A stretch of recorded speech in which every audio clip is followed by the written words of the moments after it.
The photo was never meant to be seen. The message was never meant to be sent. And the man who received it?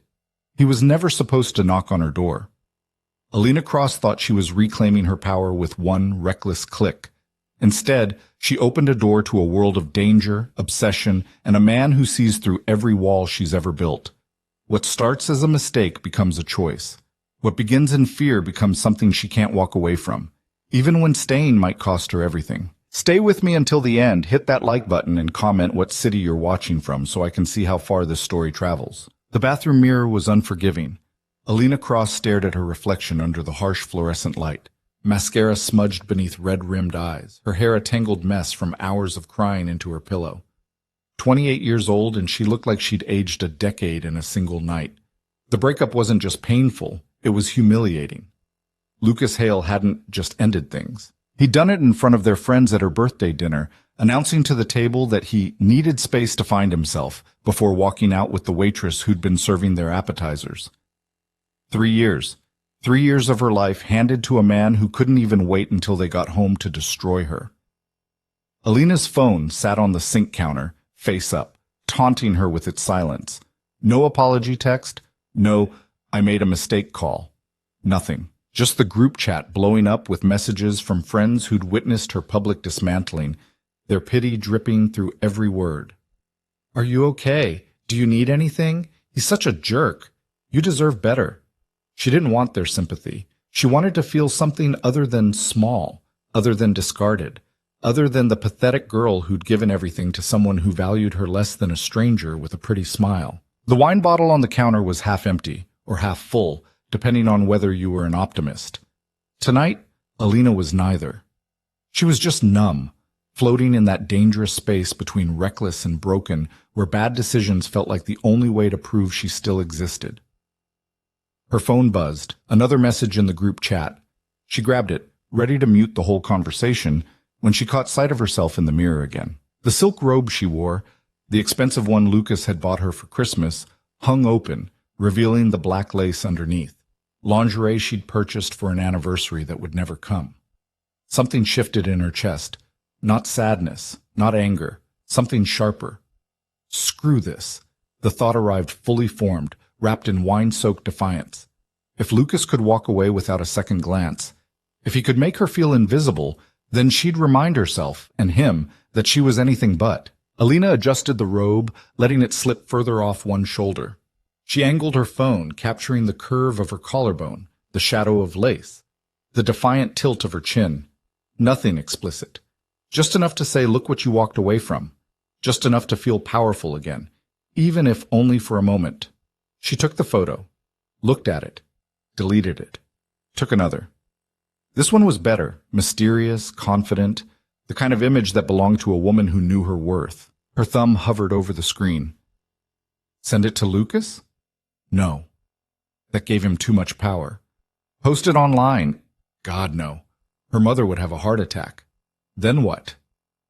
The wine made the decision feel simpler than it was. She'd send it to herself. Save it. Keep it as a reminder that she could still be that woman. Bold, desirable, unbreakable.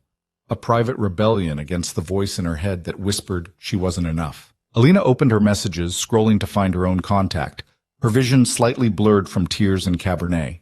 She attached the photo, hit send, and tossed the phone onto the counter. There. Done. A small victory and a night of defeat. She was reaching for the wine bottle when her phone buzzed again. The screen lit up with a message notification, but something was wrong. The contact name wasn't hers. It was a number she didn't recognize. Area code 917, New York. Her stomach dropped. Alina grabbed the phone with trembling hands, her breath catching as she opened the message thread. The photo was there, her photo, sent not to herself but to a complete stranger. And below it, a new message had already appeared. Unknown number. Interesting choice for a first impression.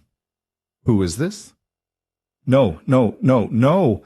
The words tumbled out in a whisper as panic flooded her system. She must have selected the wrong contact. Her fingers had been shaking, her vision blurry. One wrong tap and her private moment of defiance had become a public disaster. She typed quickly, her hands trembling. Alina, I'm so sorry. That was meant for someone else. Please delete it. The response came within seconds.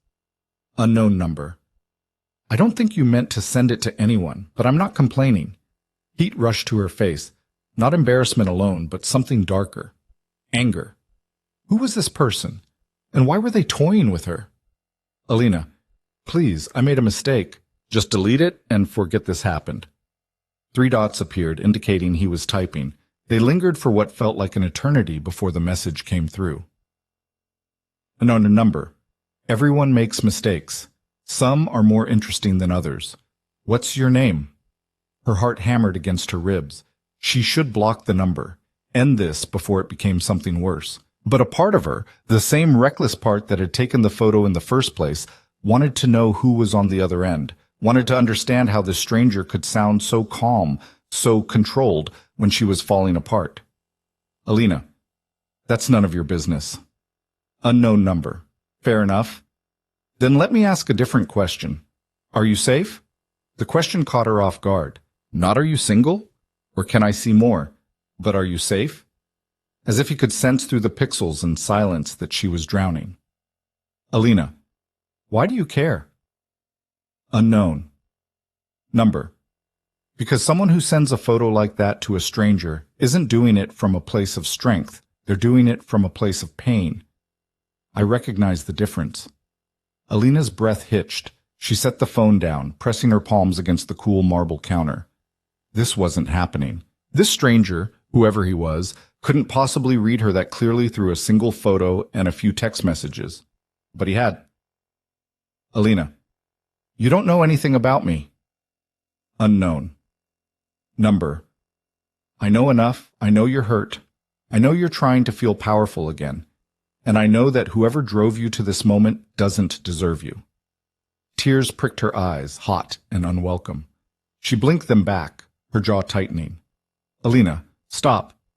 Unknown number. Stop what? Seeing you? I can't.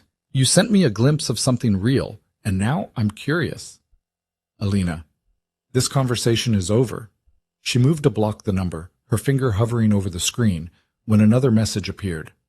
Unknown number. Have dinner with me. Alina stared at the words, certain she'd misread them. Alina, excuse me? Unknown number. Dinner, tomorrow night, 7 p.m. I'll send a car. Alina, are you insane? I don't even know you. Unknown number.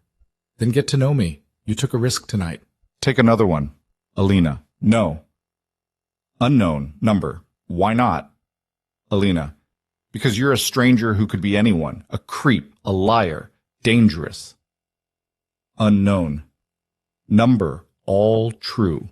Or I could be someone who sees you for exactly who you are and wants to know more. You won't find out unless you say yes. Her pulse thundered in her ears. This was crazy, reckless, the kind of decision that ended badly in every cautionary tale ever told. She should block him, delete the thread, pretend this night never happened. Alina, who are you? The response came immediately. Unknown. Number, my name is Ronan Voss, and tomorrow night you'll find out the rest. Alina didn't sleep. She lay in bed, staring at the ceiling, replaying the conversation in her mind. By 3 a.m., she'd convinced herself to block the number. By 4 a.m., she'd convinced herself he was probably a scammer. By 5 a.m., she'd typed his name into Google. The search results made her stomach flip. Ronan Voss wasn't just anyone. He was a fixture in New York's financial world. Investment portfolios, luxury real estate, private equity firms. Photos showed a man in his mid-30s, dark hair swept back, sharp jaw, eyes that seemed to cut through the camera lens. He appeared at charity galas, business summits, and exclusive events where tickets cost more than most people's rent. He was real, powerful, and completely out of her league, which made the whole thing more terrifying. Alina sat up, her phone clutched in both hands. She should block him. She would block him. This was insane. But as her thumb hovered over the button, another message appeared. Ronan Voss. Still awake? Her breath caught. Alina. How did you know? Ronan Voss. Because I am too, thinking about tomorrow. Alina. There is no tomorrow. I'm not coming. Ronan Voss. Yes, you are. The certainty in those 3 words sent a shiver down her spine. Not threatening, not aggressive, just absolute, as if he could see a future she hadn't agreed to yet. Alina, you don't get to decide that, Ronan Voss. You're right, you do, but you'll say yes. Alina, why are you so sure? Ronan Voss, because you're still here, still talking to me. If you wanted this to end, it would have ended the moment you saw my first message. But you didn't block me. You searched my name, you're curious, and that curiosity will bring you to dinner. Alina's hands tightened around the phone. He was right, and that infuriated her. Alina, this is a bad idea. Ronan Voss, the best things usually are. Alina, I don't know you. Ronan Voss, dinner, 1 meal, public place. If you hate it, you never hear from me again. If you don't, we'll see where it goes. Her heart pounded against her ribs. Every rational part of her brain screamed no. But the part of her that had taken that photo, the part that was tired of being small and safe and invisible, whispered something different. What if? Alina, where? Ronan Voss, I'll text you the details in the morning. Wear something that makes you feel powerful. Alina, I haven't said yes. Ronan Voss, you just did. Good night, Alina. She stared at the screen, her name written by a stranger who somehow knew exactly how to unravel her. She should be terrified. She was terrified. But underneath the fear was something else, a spark of something she hadn't felt in years. Anticipation. The next day passed in a blur of second-guessing. Alina called in sick to work, unable to face her co-workers' sympathetic looks and whispered gossip about the breakup.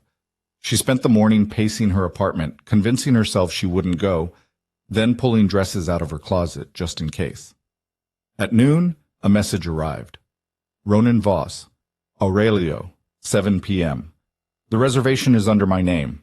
Aurelio. She knew the name. Everyone did. It was the kind of restaurant where reservations were made months in advance, where celebrities dined in private booths where the prices weren't listed on the menu because if you had to ask, you couldn't afford it.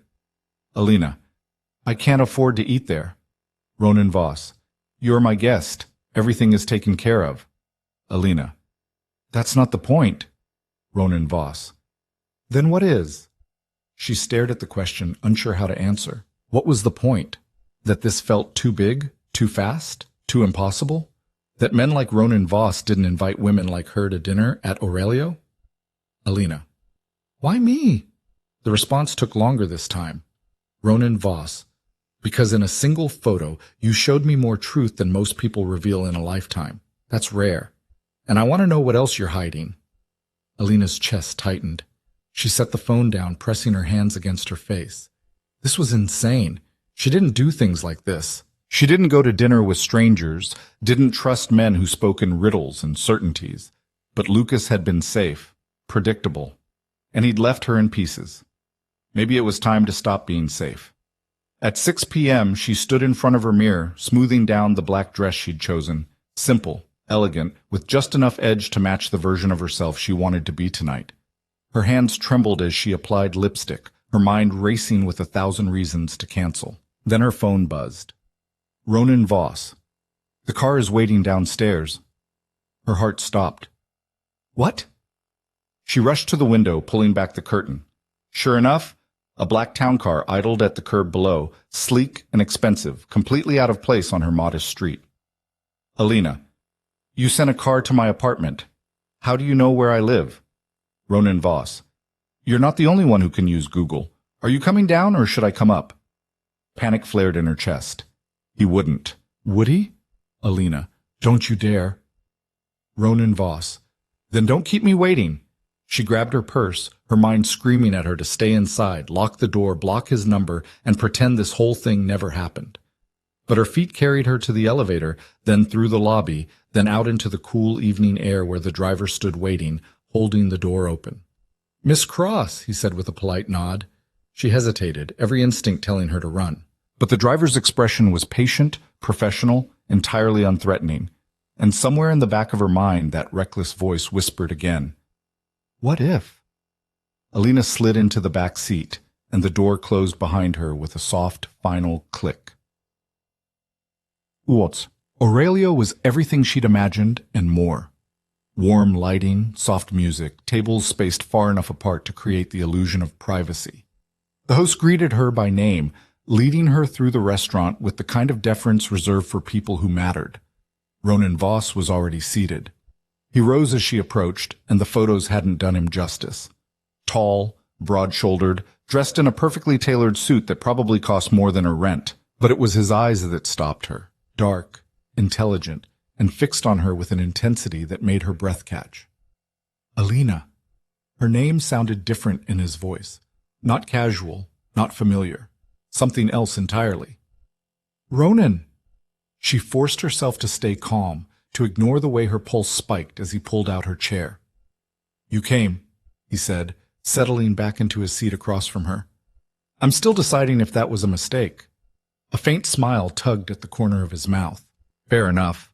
The waiter appeared, offering wine, but Alina shook her head. She needed to stay sharp, in control.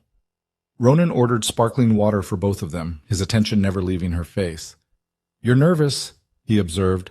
I'm sitting across from a stranger who somehow found my address and sent a car to pick me up.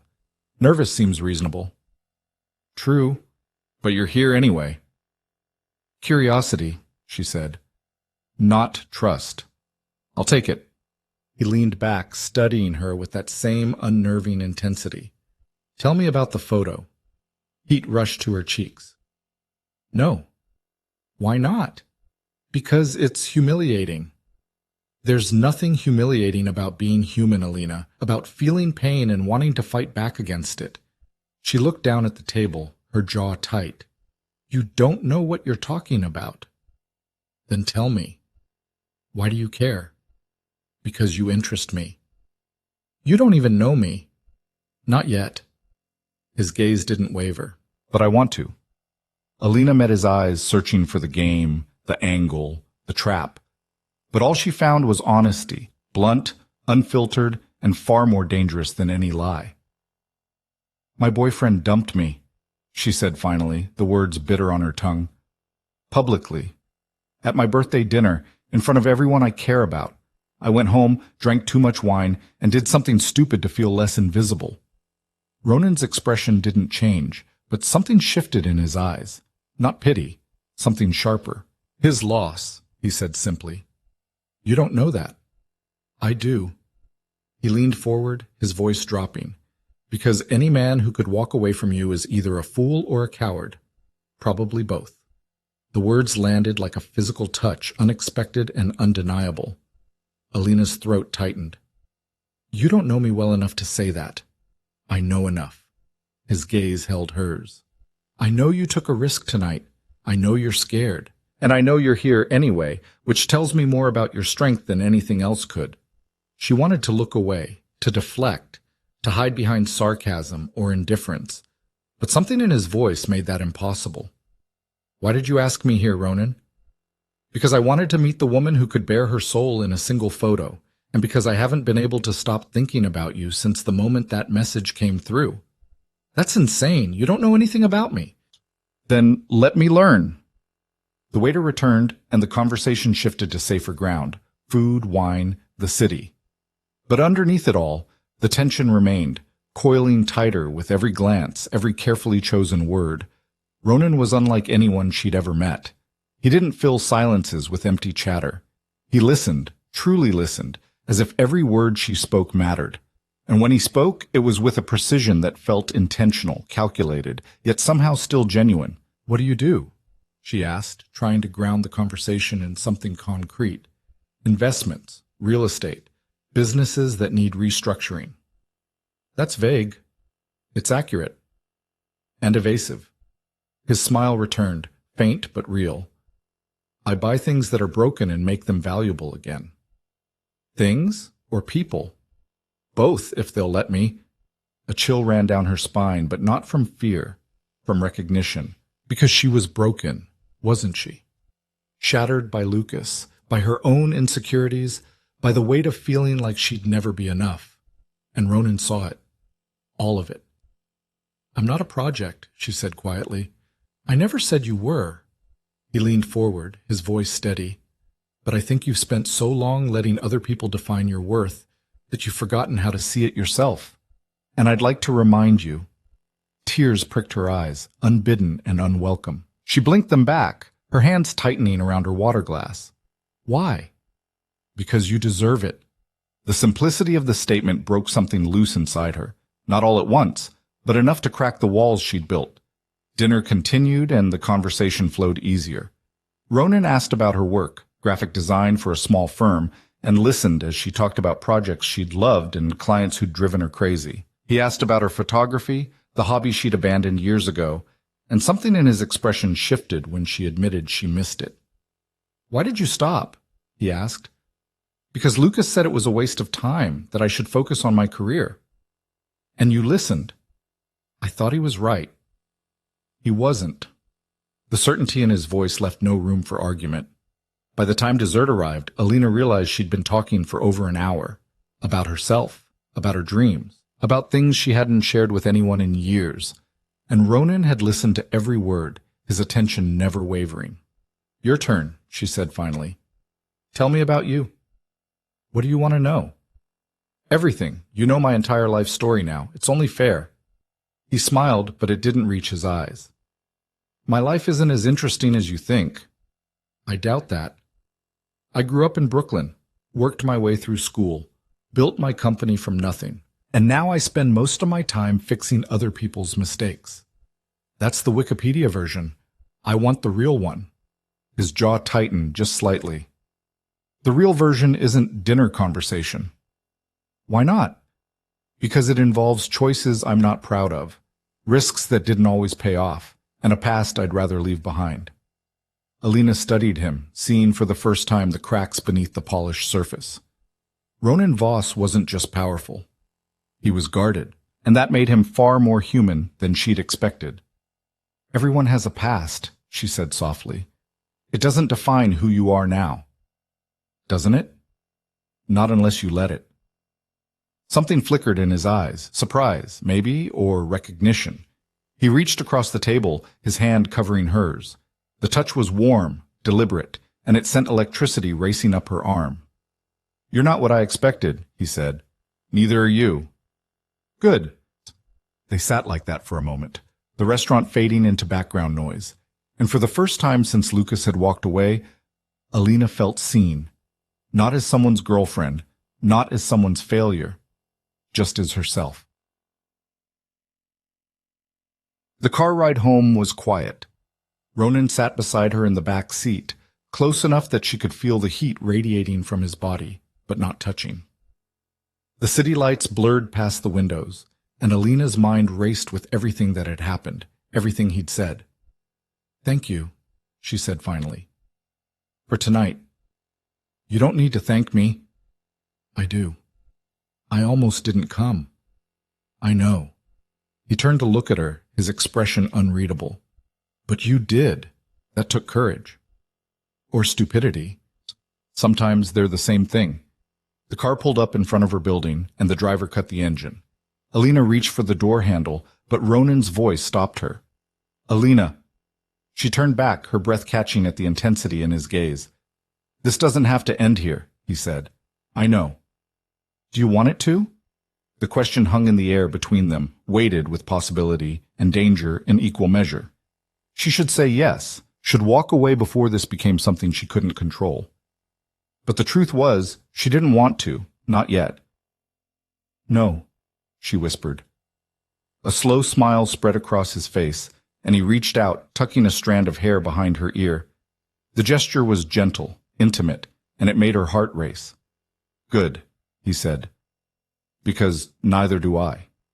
He leaned in, and for a moment she thought he might kiss her. But instead, his lips brushed her temple, soft, controlled, deliberate.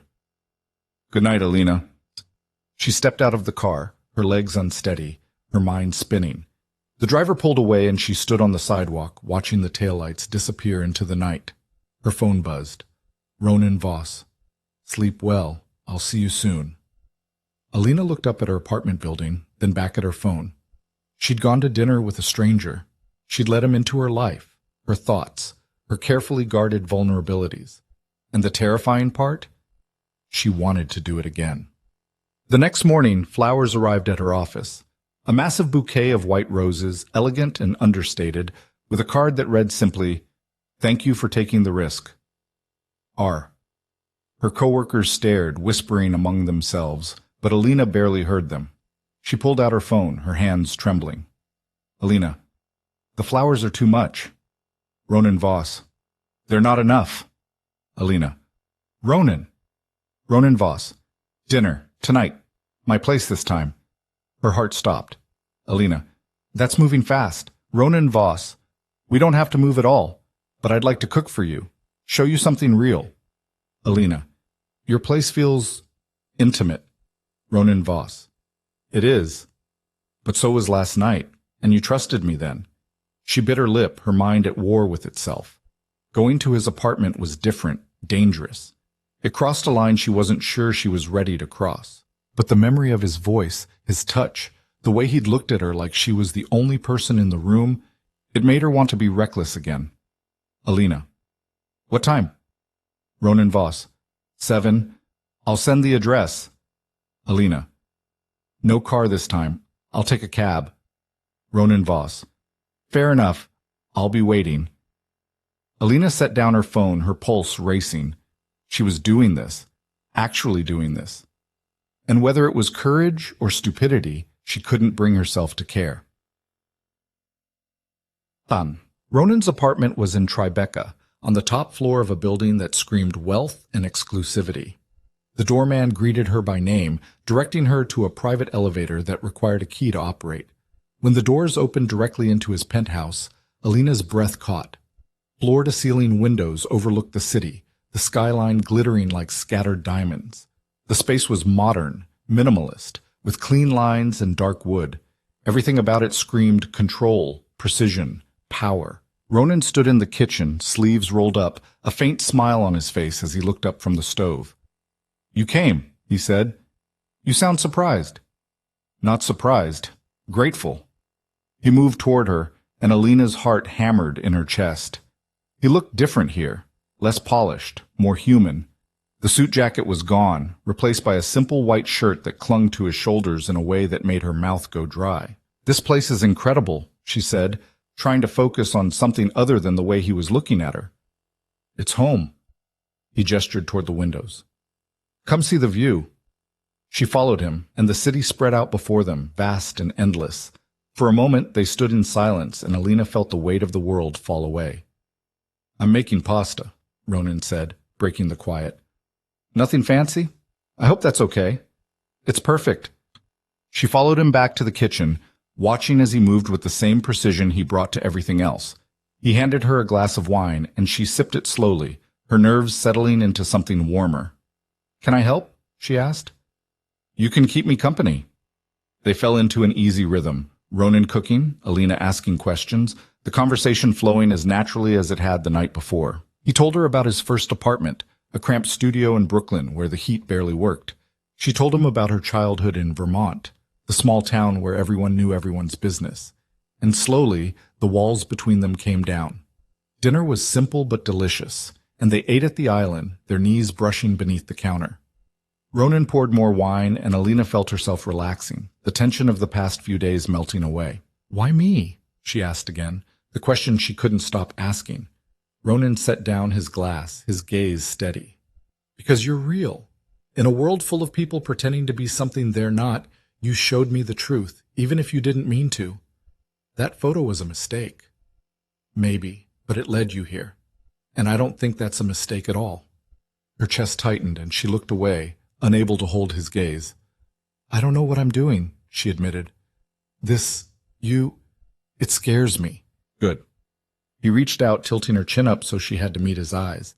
"If it didn't scare you, it wouldn't mean anything." His thumb brushed her jaw, and the world narrowed to just the two of them. Alina's breath hitched, and she saw the question in his eyes before he spoke. "Can I kiss you?"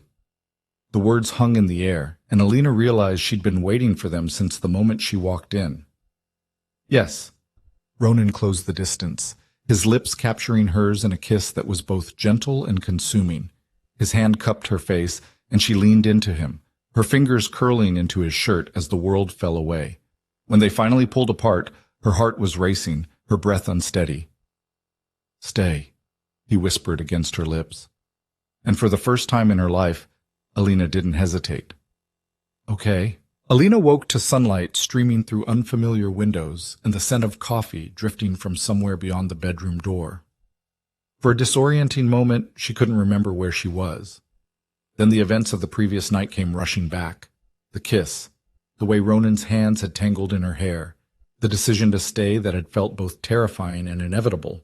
She sat up, pulling the sheet around herself, her heart racing as reality settled in. She'd spent the night at a stranger's apartment. Well, not a complete stranger anymore, but still someone she'd known for less than 48 hours. The rational part of her brain screamed that this was reckless, dangerous, exactly the kind of behavior that led to cautionary tales. But the rest of her, the part that had felt more alive in 2 days than in 3 years with Lucas, whispered something different. The bedroom door opened and Ronan appeared carrying 2 mugs of coffee. He was already dressed in dark slacks and a crisp white shirt, looking annoyingly put together for someone who'd been up as late as she had. "Good morning," he said, his voice warm but controlled, that same careful tone he seemed to use for everything. "Morning." Alina accepted the coffee, grateful for something to do with her hands. "What time is it?" "Almost 9. I let you sleep." "I should probably go.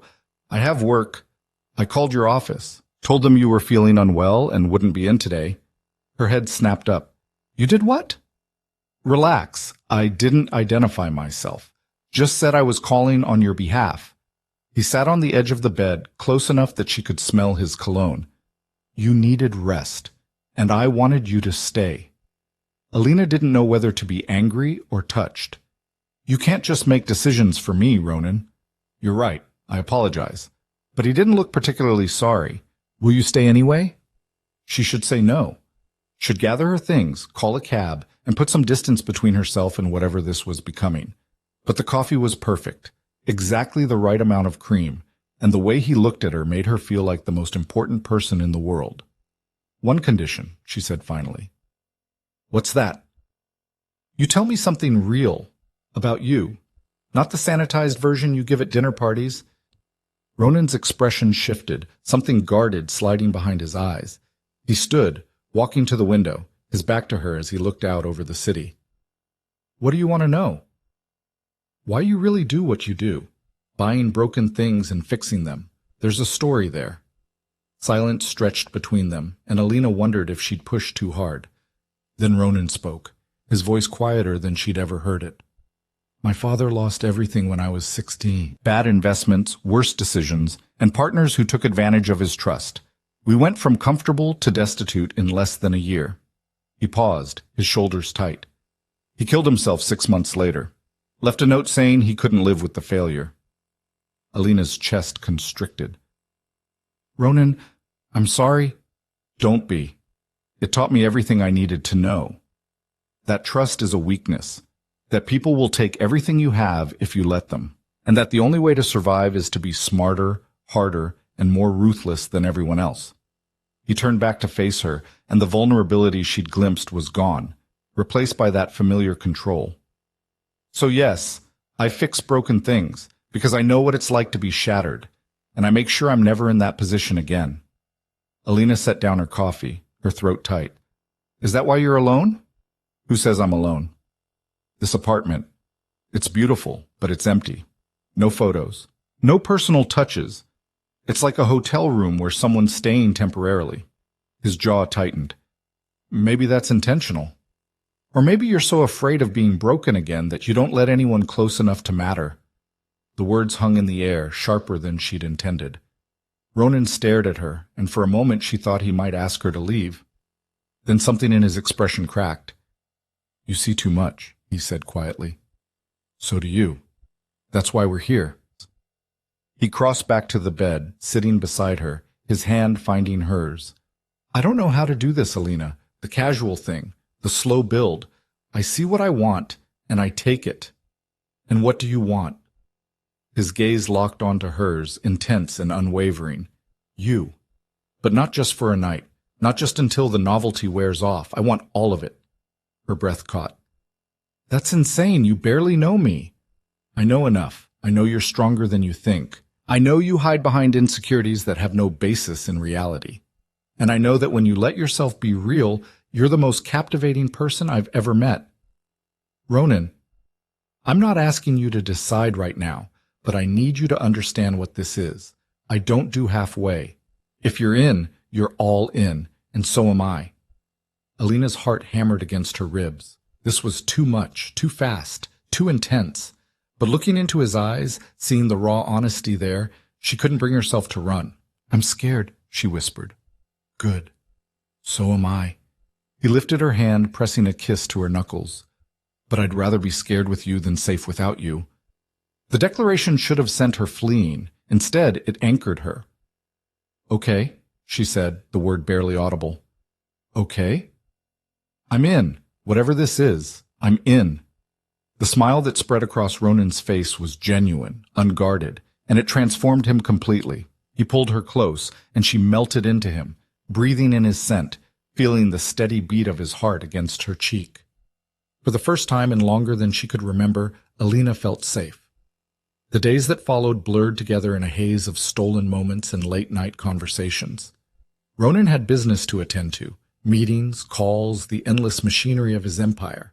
But he made time for her in ways that felt both extravagant and intimate. Dinners at restaurants where chefs prepared meals just for them. Walks through the city at midnight when the streets were empty. Mornings in his apartment where they talked about everything and nothing until the sun climbed high enough to demand they face the world. Alina's friends noticed the change immediately. She'd stopped responding to their concerned messages about Lucas, stopped attending the group hangouts where everyone would inevitably ask if she was okay. Instead, she existed in this new bubble where only Ronan mattered. You're glowing, her best friend Maya said when they finally met for coffee 2 weeks later. Who is he? Who says there's a he? Maya raised an eyebrow. Please, you've been MIA for 14 days. You're wearing a dress that costs more than your rent, and you can't stop smiling. Spill. Alina hesitated, her fingers wrapping around her cup. His name is Ronan. We met unexpectedly. Unexpectedly how? It's complicated. Everything about you lately is complicated. Maya leaned forward, her expression shifting from curious to concerned. Are you sure you're okay? I mean, you just got out of a 3-year relationship, jumping into something new? I'm not jumping, I'm choosing. Alina met her friend's gaze. Lucas made me feel small, invisible, like I had to shrink myself to fit into his life. Ronan makes me feel seen. That's great, but be careful. You're vulnerable right now, and guys can sense that. He's not like that. They never are. Until they are. Maya's voice softened. I just don't want to see you get hurt again. Alina wanted to argue, to defend Ronan and this fragile thing they were building, but part of her recognized the truth in Maya's concern. She was vulnerable, and Ronan was intense in ways that should probably worry her. But when her phone buzzed with a message from him, just a simple thinking of you, all her doubts dissolved. That night, Ronan took her to an art gallery opening in Chelsea. The space was packed with New York's elite, people who moved through the world with the kind of confidence that came from never having to worry about money or status. Alina felt out of place immediately, her dress suddenly too simple, her background too ordinary. But Ronan's hand settled on the small of her back, grounding her. You look stunning, he murmured against her ear. I feel like an imposter. You're not. You belong here as much as anyone. A woman approached, impossibly tall and elegant, her smile sharp as glass. Ronan, it's been too long.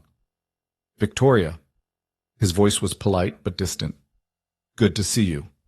Victoria's gaze slid to Alina, assessing and dismissive in the same glance. And who's this? Alina Cross. Alina, this is Victoria Marchand. We've done business together. How lovely. Victoria's smile didn't reach her eyes. Ronan has such interesting taste in companions, always so unexpected. The condescension dripped from every word, and Alina felt heat rise to her cheeks. But before she could respond, Ronan's hand tightened on her back. If you'll excuse us, Victoria, we were just leaving. He guided Alina toward the exit, his jaw tight. Once they were outside, he stopped, turning to face her. I'm sorry about that. Who was she? Someone I used to know. It doesn't matter. She looked at me like I was nothing. Then she's a fool. Ronan cupped her face, his thumbs brushing her cheeks. You are everything. The words should have felt like too much, but they didn't. They felt like truth. Take me home, Alina whispered. Your place or mine? Yours, always yours. The next morning, Alina woke to find Ronan already gone, a note on the pillow beside her. Had to handle something urgent. Make yourself at home. I'll be back by noon. She stretched, smiling at the simple intimacy of waking up in his space. The apartment felt different in daylight, less intimidating, more welcoming. She wandered through the rooms, noting small details she'd missed before. A bookshelf filled with first editions, a framed photograph of a Brooklyn street, old and faded, a single plant on the windowsill, carefully tended. In the kitchen, she found the coffee maker already programmed, a mug waiting beside it with her name written on a sticky note. The gesture was so thoughtful it made her chest ache. Her phone buzzed with a call from an unknown number. She answered hesitantly. Alina Cross? Yes? This is Detective Sarah Chen with the NYPD. I'd like to ask you a few questions about Ronan Voss. Alina's stomach dropped. What? Why? Just routine inquiries. Mr. Voss has been connected to some business dealings we're investigating. I understand you've been spending time with him. Yes, but I don't know anything about his business. I'm sure you don't, but I'd still like to speak with you. Are you available to come down to the station? Panic clawed at Alina's throat. Am I in trouble? Not at all. We just want to ask a few questions, completely voluntary. The word voluntary did nothing to ease her nerves. Can I call you back? Of course, but sooner is better than later. Detective Chen rattled off a number, and Alina scribbled it down with shaking hands. When the call ended, she stood frozen in Ronan's kitchen, her mind racing. Police, investigations, business dealings. What had she walked into? Her phone rang again. Ronan this time. Hey, she answered, trying to keep her voice steady. I just got a call from my lawyer. The police contacted you. You knew? I know everything that happens in my world. Are you okay? I don't know. What's going on, Ronan? What are they investigating? Silence stretched across the line, heavy and ominous. Then Ronan spoke, his voice carefully controlled. I need you to trust me. Can you do that? That's not an answer. I know, but it's all I can give you right now. He paused.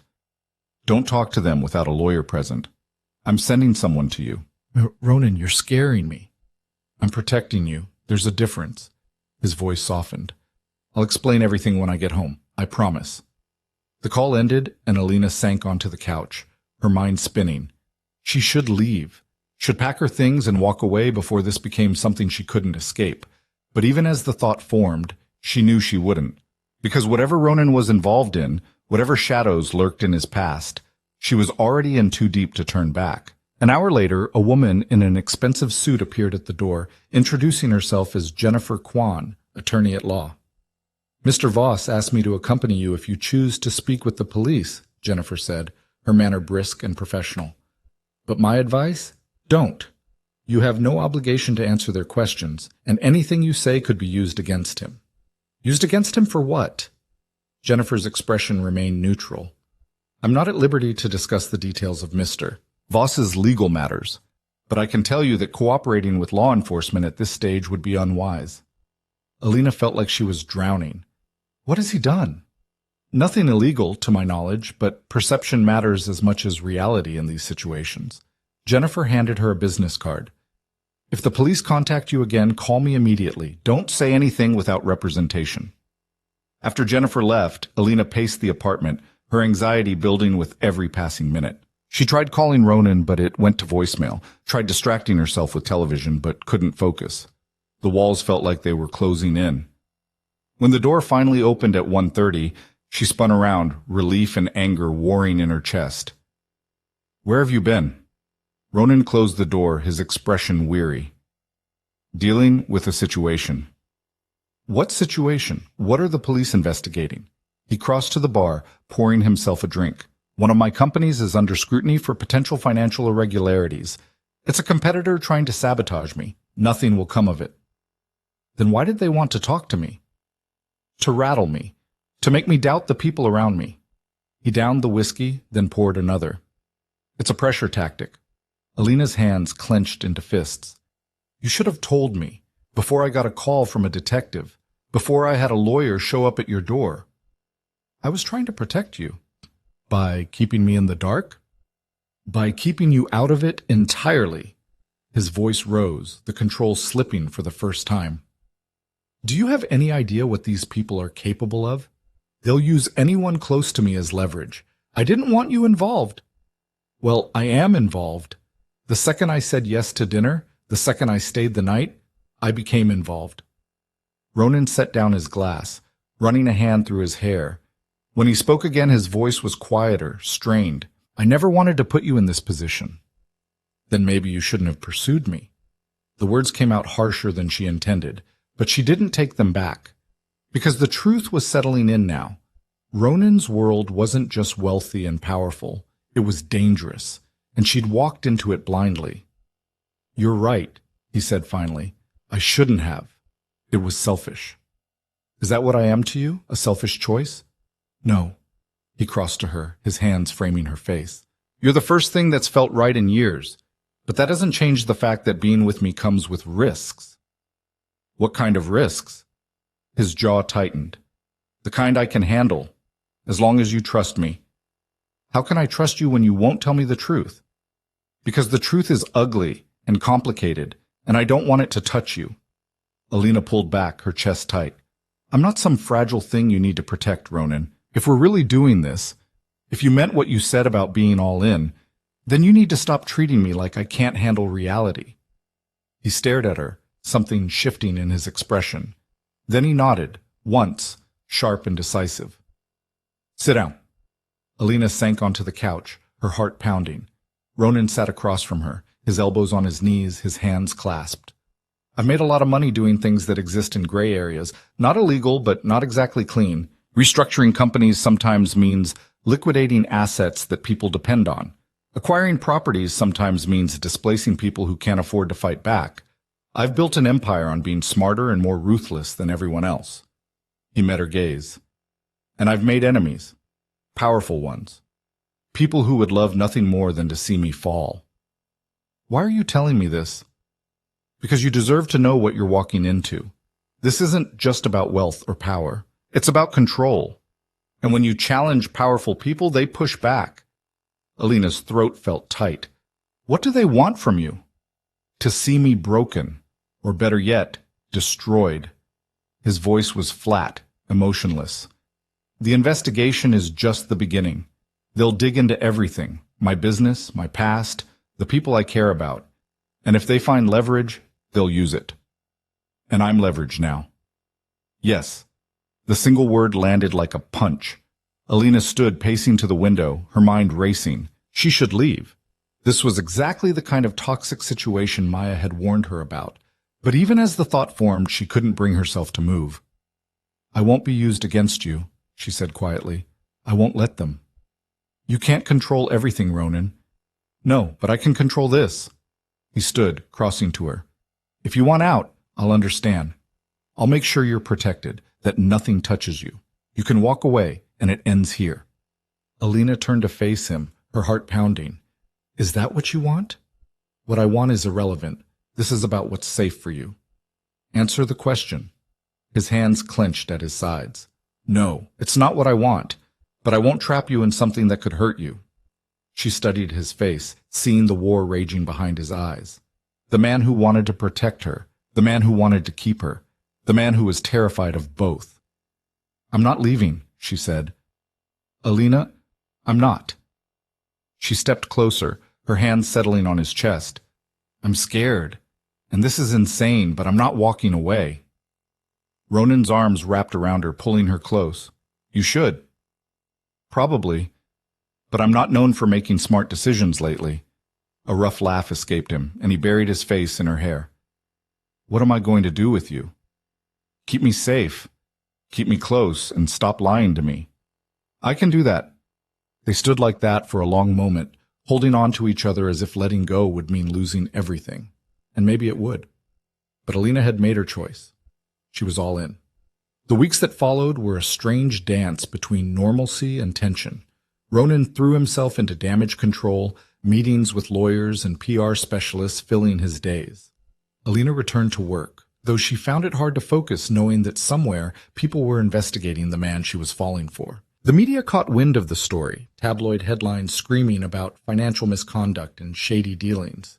Ronan's name was everywhere, and by extension, so was hers. Photographers camped outside her apartment building. Strangers recognized her on the street. Her phone rang constantly with reporters asking for comments. "This is insane," she told Ronan one night as they hid in his apartment, the curtains drawn against the cameras below.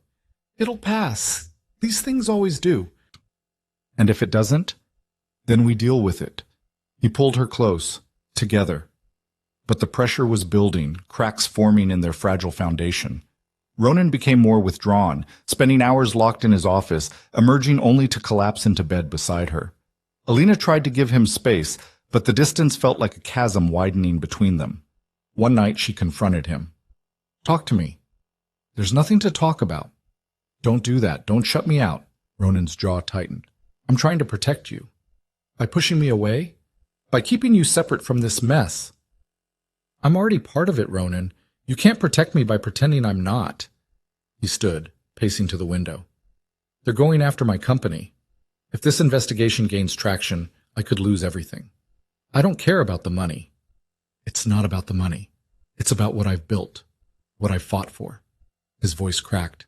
"And if I lose it, what am I?" Alina crossed to him, turning him to face her. "You're the man who sees me, who challenges me, who makes me want to be braver than I am. That doesn't change whether you have an empire or nothing. You say that now, but I say it because it's true." She gripped his shirt, forcing him to meet her eyes. "I didn't fall for your money or your power. I fell for you." The words hung between them, a confession she hadn't meant to make. Ronan stared at her, something breaking open in his expression. "You fell for me," he repeated, as if testing the words. "Yes." He kissed her then, desperate and consuming, his hands tangling in her hair. And for that moment, the world outside didn't matter. Just them, holding on to each other in the darkness. But darkness has a way of creeping in, no matter how tightly you close the door. The call came at 3 a.m. Alina jolted awake to the sound of Ronan's phone vibrating against the nightstand, the harsh buzz cutting through the silence. He was already reaching for it, his body tense beside her. "Voss." His voice was sharp, alert despite the hour. Then his expression changed, hardening into something cold and dangerous. "When?" Alina sat up, pulling the sheet around herself, her heart beginning to race. She watched as Ronan swung his legs out of bed, already moving toward his closet. "I'll be there in 20 minutes. He ended the call, his jaw tight. "What's wrong?" "Someone broke into one of my properties, the warehouse in Red Hook." He pulled on clothes with quick, efficient movements. "Security thinks it was deliberate, not a robbery." "What does that mean?" Ronan paused, his hand on the doorframe, his eyes meeting hers. "It means someone's sending a message. Stay here. Lock the door. Don't answer for anyone but me." Fear spiked through her chest. "Ronan, you're scaring me." "Good. You should be scared." He crossed back to her, pressing a kiss to her forehead. "I'll be back as soon as I can. Promise me you'll stay inside." "I promise." But after he left, the apartment felt too large, too empty, every shadow suddenly menacing. Alina tried to sleep but couldn't, her mind racing with possibilities she didn't want to consider. Who would break into Ronan's property? What kind of message were they sending? She was still awake when her phone rang just after 5. Maya's name flashed on the screen. "Hello?" "Oh, thank God you're okay." Maya's voice was breathless, panicked. "Have you seen the news?" "What? No, why?" "Turn on your TV, Channel 4. Alina grabbed the remote with shaking hands, flipping to the local news. The image that filled the screen made her blood run cold. Footage of a warehouse engulfed in flames, firefighters battling the blaze, smoke billowing into the pre-dawn sky. The headline scrolling across the bottom read, Suspected arson at Voss Enterprises property. Alina, where are you? Maya demanded. I'm at Ronan's. Get out of there, now. What? Why? Because whoever set that fire is sending him a message, and you're right in the middle of it. Maya's voice cracked. Please, just come to my place. We can figure this out together. I can't. Ronan told me to stay here. Ronan is involved in something dangerous. Can't you see that? This isn't normal, Alina. People don't just set fires to send messages unless what? Silence stretched across the line. Then Maya spoke quietly, carefully. Unless they're willing to kill to get what they want. The words sent ice through Alina's veins. She disconnected the call, her hands trembling as she stared at the television. The reporter was interviewing someone from the fire department, speculation about the cause, about whether anyone was inside. The camera panned across the scene, and Alina's breath caught. There, in the background, was Ronan. Even from a distance, even in the grainy footage, she recognized him. Standing with a group of men in suits, his posture rigid, his expression unreadable. Her phone buzzed with a text. Ronan, don't believe everything you see on the news. I'm fine. The building was empty. I'll explain when I get home, but there was something else. Another message from an unknown number. Unknown. He's lying to you. Ask him about Marcus Reeves. Ask him what really happened in Brooklyn 5 years ago. Alina stared at the message, her heart pounding. She should delete it, should trust Ronan like she'd promised, but the name sat heavy in her mind, demanding attention. Against her better judgment, she opened her laptop and typed the name into the search bar. Marcus Reeves. The results that appeared made her stomach drop. Articles about a real estate developer found dead in his Brooklyn office 5 years ago. Ruled a suicide, but speculation of foul play had lingered. And there, buried in the third article, was a mention of Ronan Voss as a business associate who had stood to gain from Reeves's death. Alina slammed the laptop shut, her breath coming in short gasps. No. This couldn't be real. Ronan wasn't capable of... Her phone rang. Ronan. Hey, she answered, trying to keep her voice steady. I'm on my way back. Are you okay? I saw the news. I know. I'm sorry you had to see it like that. Ronan, what's happening? She heard him exhale, the sound crackling through the speaker. Someone's trying to destroy me. They're escalating. The fire was just the beginning. Who? I have my suspicions, but I need to be sure before I act. His voice lowered. When I get home, we need to talk about everything. The line went dead, and Alina sat in the silence, the unknown message burning in her mind. She wanted to trust him, wanted to believe that whatever darkness surrounded him, he was still the man who'd seen her, who'd made her feel alive. But doubt had taken root, and it was growing. When Ronan walked through the door 40 minutes later, he looked exhausted. Soot stained his shirt, and the smell of smoke clung to him. But his eyes were clear, focused, as they found hers across the room. Tell me the truth, Alina said without preamble. All of it. No more protection, no more secrets, just truth. Ronan nodded slowly, shrugging off his jacket. He moved to the bar, pouring himself a drink, then thought better of it and set the glass down untouched. The fire was set by people connected to Victor Marino. He's a real estate developer who's been trying to squeeze me out of the Brooklyn market for years. We've been at war, quietly, professionally, but tonight he made it personal. Why? Because I bought a property he wanted, one that would have given him control over an entire development corridor. He's not someone who accepts losing. Alina's fingers clenched around her phone, the unknown message still glowing on the screen. What about Marcus Reeves? Ronan's head snapped up, his expression hardening. Where did you hear that name? Someone texted me, told me to ask you about him. Show me. She handed him the phone, watching as his jaw tightened. This number. When did you get this? Just now, while you were at the warehouse. Ronan's hands balled into fists, his control slipping. They're targeting you now, using you to get to me. Who is Marcus Reeves? He was a competitor, someone I did business with. He killed himself 5 years ago. The articles said there was speculation. The articles were written by people desperate for a story. Ronan's voice was sharp, defensive. Marcus was unstable. He made bad investments, burned bridges, and when it all collapsed, he couldn't handle it. I had nothing to do with his death. But you benefited from it. The accusation hung between them, ugly and unavoidable. Ronan stared at her, and for the first time since they'd met, she saw fear in his eyes. Not of external threats. Of her. Of what she might believe. Yes, he said finally. I benefited. I bought his properties at liquidation prices after he died. It was business, Alina. Cold, maybe, but not murder. Then why are people saying otherwise? Because in my world, success makes you a target. People create narratives to tear you down. And right now, someone is using those narratives to drive a wedge between us. Alina wanted to believe him. Every fiber of her being wanted to accept his explanation and move past this. But the doubt remained, insidious and poisonous. I need time, she said quietly, to think. Time for what?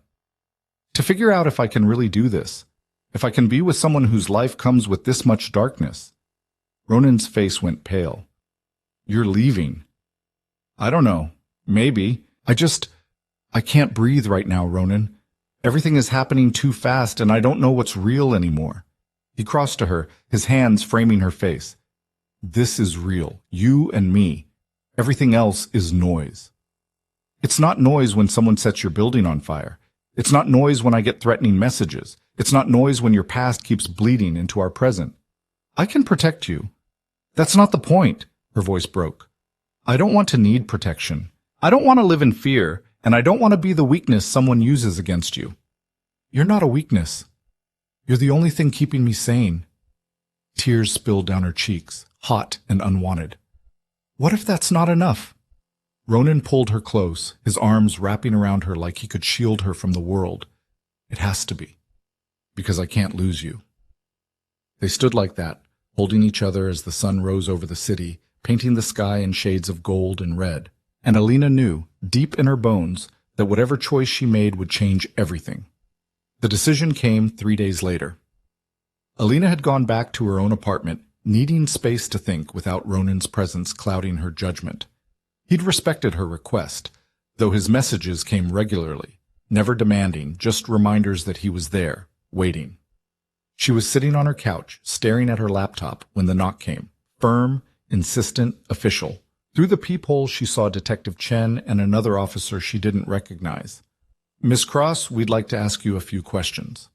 Against every instinct screaming at her to call Jennifer Kwan, Alina opened the door. About what? About your relationship with Ronan Voss. May we come in? She stepped aside, her heart racing. The detectives entered, their eyes scanning her small apartment with professional interest. We understand you've been spending significant time with Mr. Voss, Detective Chen began, settling onto the chair across from Alina. We're hoping you can help us understand his recent activities. I don't know anything about his business. We're not asking about his business. We're asking about him, his behavior, his associations. Whether you've noticed anything unusual. Alina's throat tightened. Like what? The second detective, a man who introduced himself as Detective Morrison, leaned forward. Like meetings with known criminals, large cash transactions, conversations about offshore accounts. No, nothing like that. What about threats? Has Mr. Voss mentioned anyone threatening him? Anyone he's had conflicts with? An image of the burning warehouse flashed through Alina's mind. He mentioned someone named Victor Marino. Detective Chen's eyes sharpened. In what context?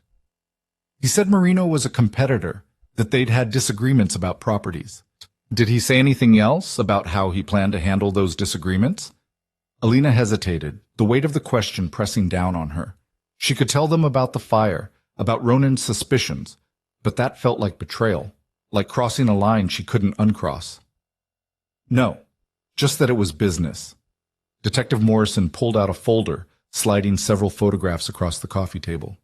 Do you recognize any of these men? Alina studied the images, faces she didn't know, caught in what looked like surveillance photos. Men in expensive suits standing outside buildings, talking in parking lots. And there, in the third photo, was Ronan, deep in conversation with someone whose face was obscured. That's Ronan, she said, pointing. And the man he's talking to? I don't know. His name is Anton Volkov. He's connected to organized crime, money laundering, extortion, racketeering. Detective Chen's voice was calm, factual. This photo was taken 2 weeks ago, the same day you had dinner at Aurelio. The floor seemed to drop away beneath Alina's feet. That's not possible. We have time-stamped surveillance. Mr. Voss met with Volkov for approximately 30 minutes before joining you at the restaurant. He didn't. There must be some explanation. We hope so. That's why we're here. To give Mr. Voss the benefit of the doubt. But we need your cooperation. Alina's hands trembled. What do you want from me? Information. Anything you've seen or heard that might help us understand what Mr. Voss is involved in. Detective Morrison's expression softened. We know you care about him, but if he's in danger, or if he's putting you in danger, we need to know. I should call a lawyer. You're not under investigation, Miss Cross. We're just talking. But the words felt like a trap, and Alina knew she was in over her head. I think you should leave. Detective Chen stood, handing Alina a card. If you change your mind, call me. Day or night. We can protect you if you need it. After they left, Alina sat in the silence, the photographs still scattered on her table. She picked up the one of Ronan and Volkov, studying it closely. The timestamp was clear.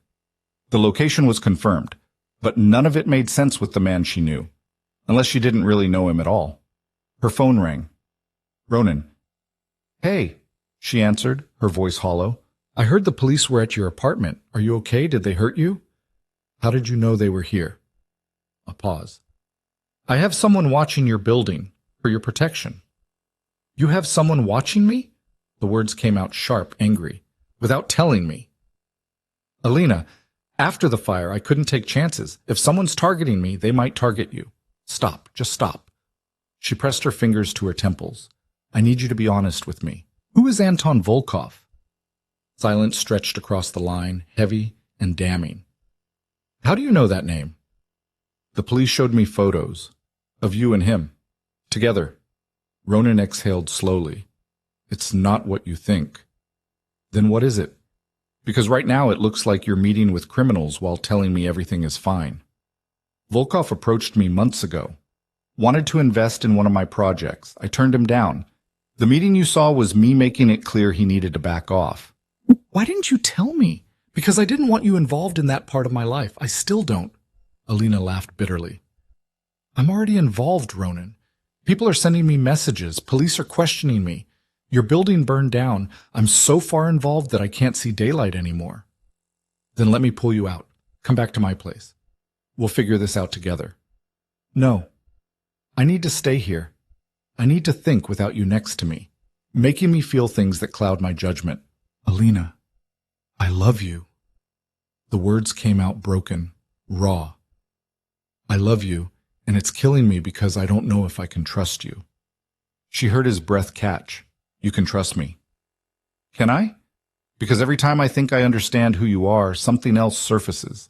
Some other secret, some other connection to things I don't understand. I'm the same person I was when we met. The same person who sees you, who wants you, who would burn the whole world down to keep you safe. That's what scares me. That you would burn the world down. That maybe you already have, and I just haven't seen the ashes yet. What do you want me to say? I want you to tell me the truth. All of it. Not the sanitized version, not the version that protects me. The real truth about who you are and what you've done. Another pause. Then Ronan spoke, his voice rough. If I tell you everything, you'll leave. And I can't lose you, Alina. You're losing me anyway, one secret at a time. She heard him breathing, heard the struggle in the silence. Then he made a decision. Tomorrow, come to my office. I'll show you everything. Files, records, deals, all of it. No more secrets, no more protection, just truth. You mean it? Yes. But after tomorrow you might not want to stay, and I need you to be ready for that. Alina closed her eyes, tears streaming down her face. Okay. Tomorrow. The call ended, and she sat in the darkness, wondering if she'd just agreed to save their relationship or destroy it. The next morning, Alina stood outside Ronan's office building in Midtown, her stomach in knots. The structure was all glass and steel, soaring into the sky like a monument to success. She'd never been here before, had never seen this part of his life. Security recognized her immediately, waving her through to a private elevator that required a key card. The ride to the 40th floor felt endless, her reflection staring back at her from the polished walls, pale and uncertain. Ronan was waiting when the doors opened, standing in a reception area that screamed wealth and power, but his eyes were only on her. "You came," he said softly. "I said I would." He led her through corridors lined with modern art, past assistants who nodded respectfully, into a corner office with floor-to-ceiling windows overlooking the city. On the desk sat several thick folders, a laptop, and a tablet. "Everything you want to know is here," Ronan said, gesturing to the materials. "Business deals, financial records, partnerships that maybe I shouldn't have made. I'm giving you full access." Alina approached the desk slowly, her hands trembling as she picked up the first folder. Inside were contracts, dense legal language detailing property acquisitions, corporate restructurings, investment portfolios. She flipped through pages, trying to make sense of it all. "Tell me about Marcus Reeves," she said without looking up. Ronan moved to the window, his back to her. "Marcus and I started out as partners. We bought our first Brooklyn property together when we were both broke and desperate. For a while we were a team. But Marcus started taking risks, borrowing from the wrong people, making promises he couldn't keep." "What people?" "The kind who don't forgive debts. The kind who solve problems with violence." He turned to face her. "I warned him, tried to get him out before it was too late. But he thought he could handle it, thought he was smarter than everyone else. And when he died, I bought his assets to keep them from falling into the hands of the people he owed. If I hadn't, they would have taken everything, and his family would have been left with nothing." Ronan's voice was steady but strained. "I made sure his wife and daughter were taken care of, set up a trust fund that still pays out today. It's all documented. In that folder." Alina found the file, seeing the transfers, the trust documents, the ongoing payments. It was exactly as he said. But something still nagged at her. "Did you know he was going to kill himself?" "No, if I had, I would have stopped him." "Whatever you think of me, Alina, I'm not a monster. Marcus was my friend once. His death still haunts me." She believed him, or wanted to, but the questions kept coming. "What about Victor Marino?" "Marino is exactly what I said. A competitor who can't accept losing. The fire was his way of sending a message, but I have people handling it." "What people?" Ronan hesitated. "Security consultants, lawyers, people who know how to deal with threats." "Legal threats?" "Mostly." "Mostly isn't good enough, Ronan." He crossed to her, his expression intense. "In my world, legal doesn't always cut it. Sometimes you have to fight fire with fire. Sometimes you have to make people understand that coming after you has consequences." "What kind of consequences?" "The kind that keep everyone safe, including you." Alina set down the folder, her hands shaking. "You're talking about violence." "I'm talking about protection. There's a difference." "Is there? Because from where I'm standing, it all looks the same." Ronan's jaw tightened. "What do you want from me, Alina? To roll over and let them destroy everything I've built? To put you at risk because I'm too moral to fight back?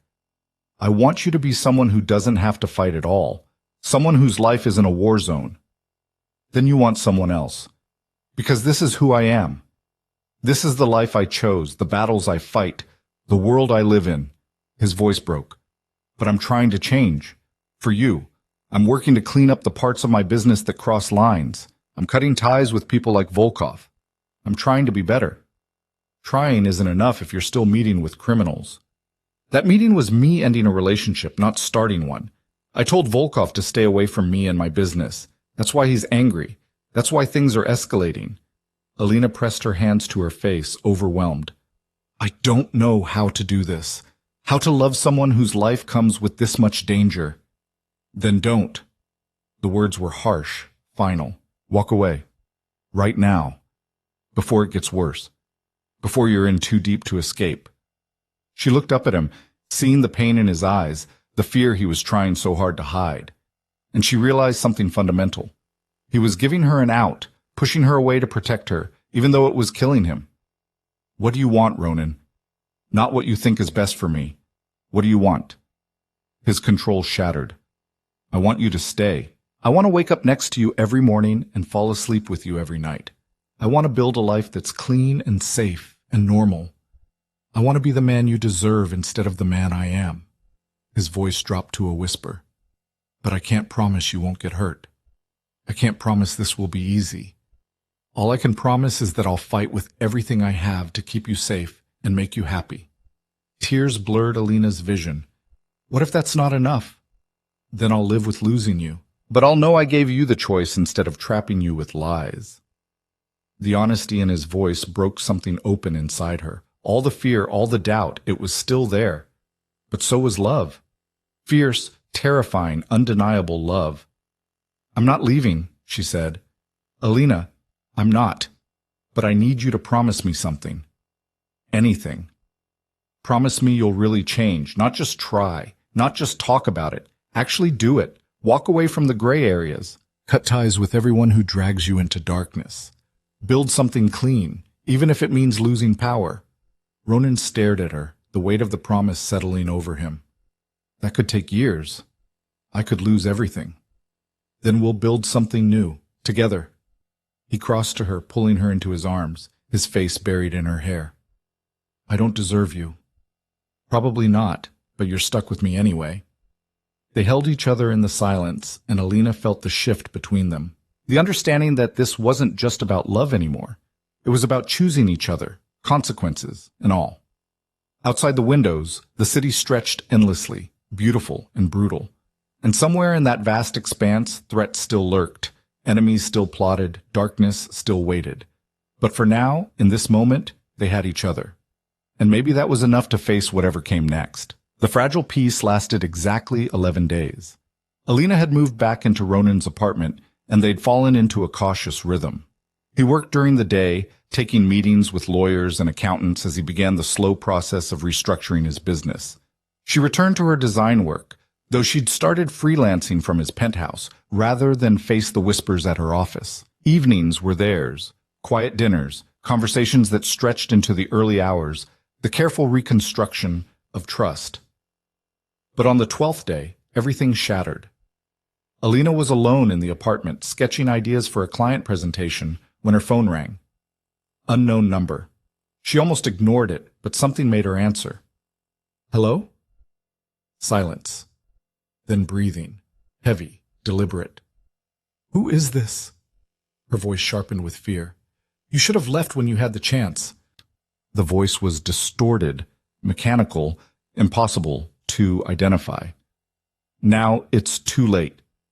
The line went dead. Alina's hands shook as she immediately called Ronan. He answered on the first ring. "Someone just called me, threatened me. I'm on my way. Don't leave the apartment. Don't open the door for anyone." His voice was tight with barely controlled rage. "I'm 15 minutes out." Those 15 minutes felt like hours. Alina paced the living room, her mind racing through possibilities, each more terrifying than the last. She checked the locks 3 times, closed the curtains, grabbed a kitchen knife and set it on the counter, hating herself for even considering she might need it. When Ronan burst through the door, he wasn't alone. 2 men in dark suits followed him, their eyes scanning the apartment with professional efficiency. "Security," Ronan explained, moving directly to Alina and pulling her close. "They'll sweep the building, make sure no one unauthorized got in." "Who was it? Who called me?" "I don't know yet, but I will." His jaw was set, his eyes dark with fury. "Show me your phone." She handed it over and he forwarded the number to someone, typing rapidly. The security team moved through the apartment, checking windows, examining the door, speaking in low voices into their radios. "Mr. Voss," one of them called from the bedroom. "You need to see this." They followed him into the room, and Alina's blood turned to ice. On the bed, arranged carefully on top of the pristine white comforter, was a photograph of her, taken yesterday as she walked to the corner coffee shop.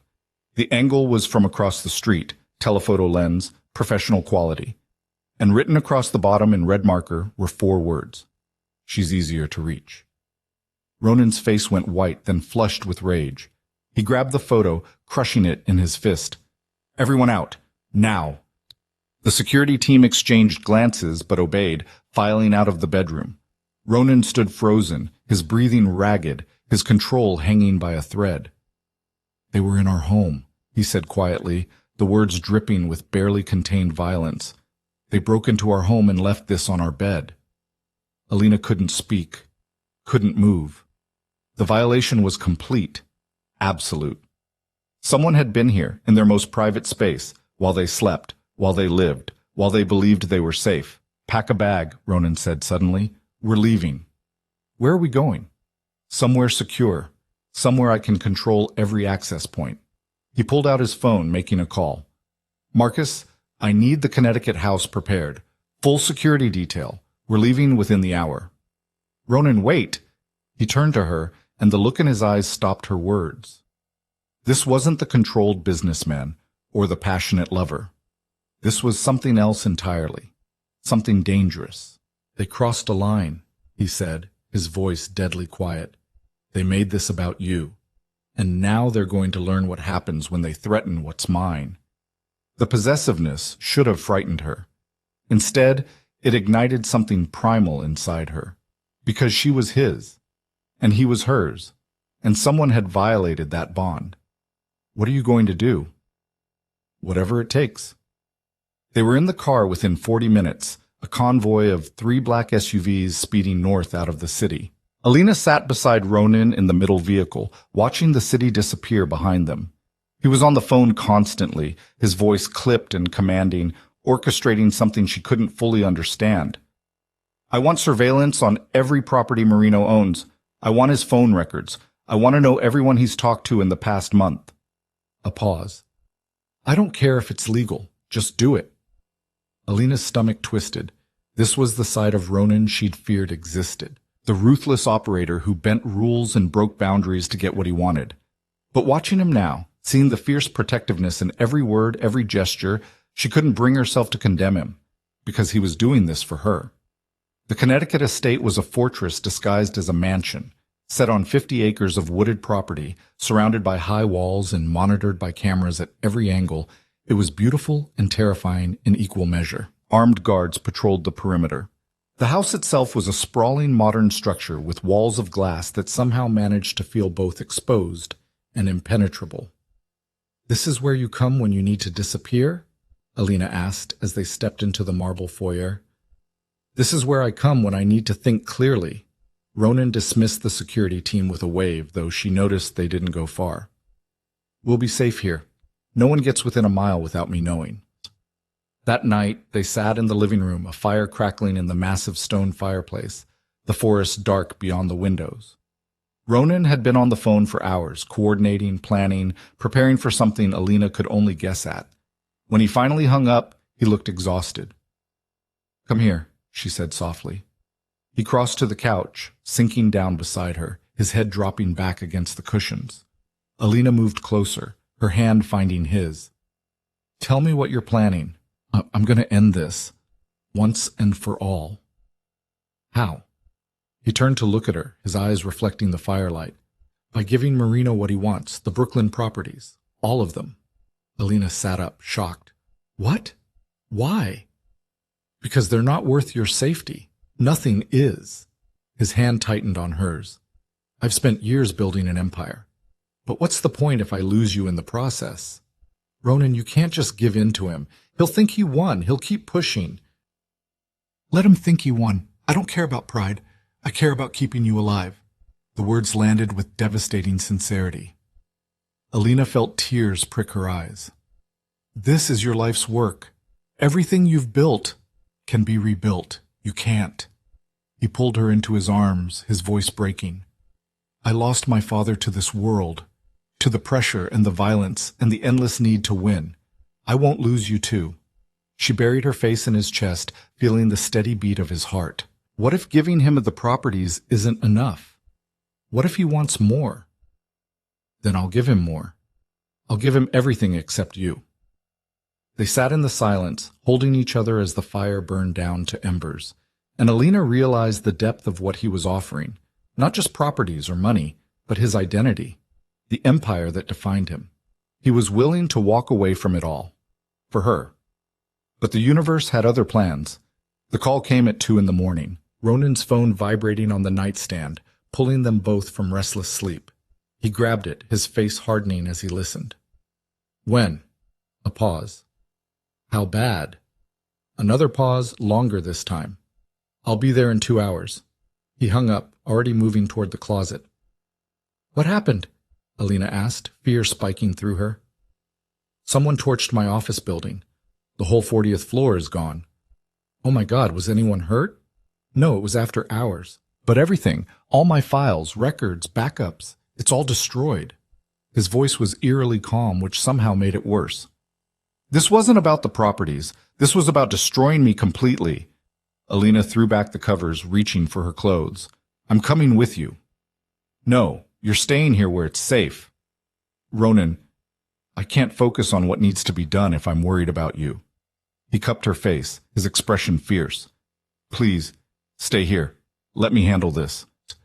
She wanted to argue, to insist on being by his side, but the plea in his eyes stopped her.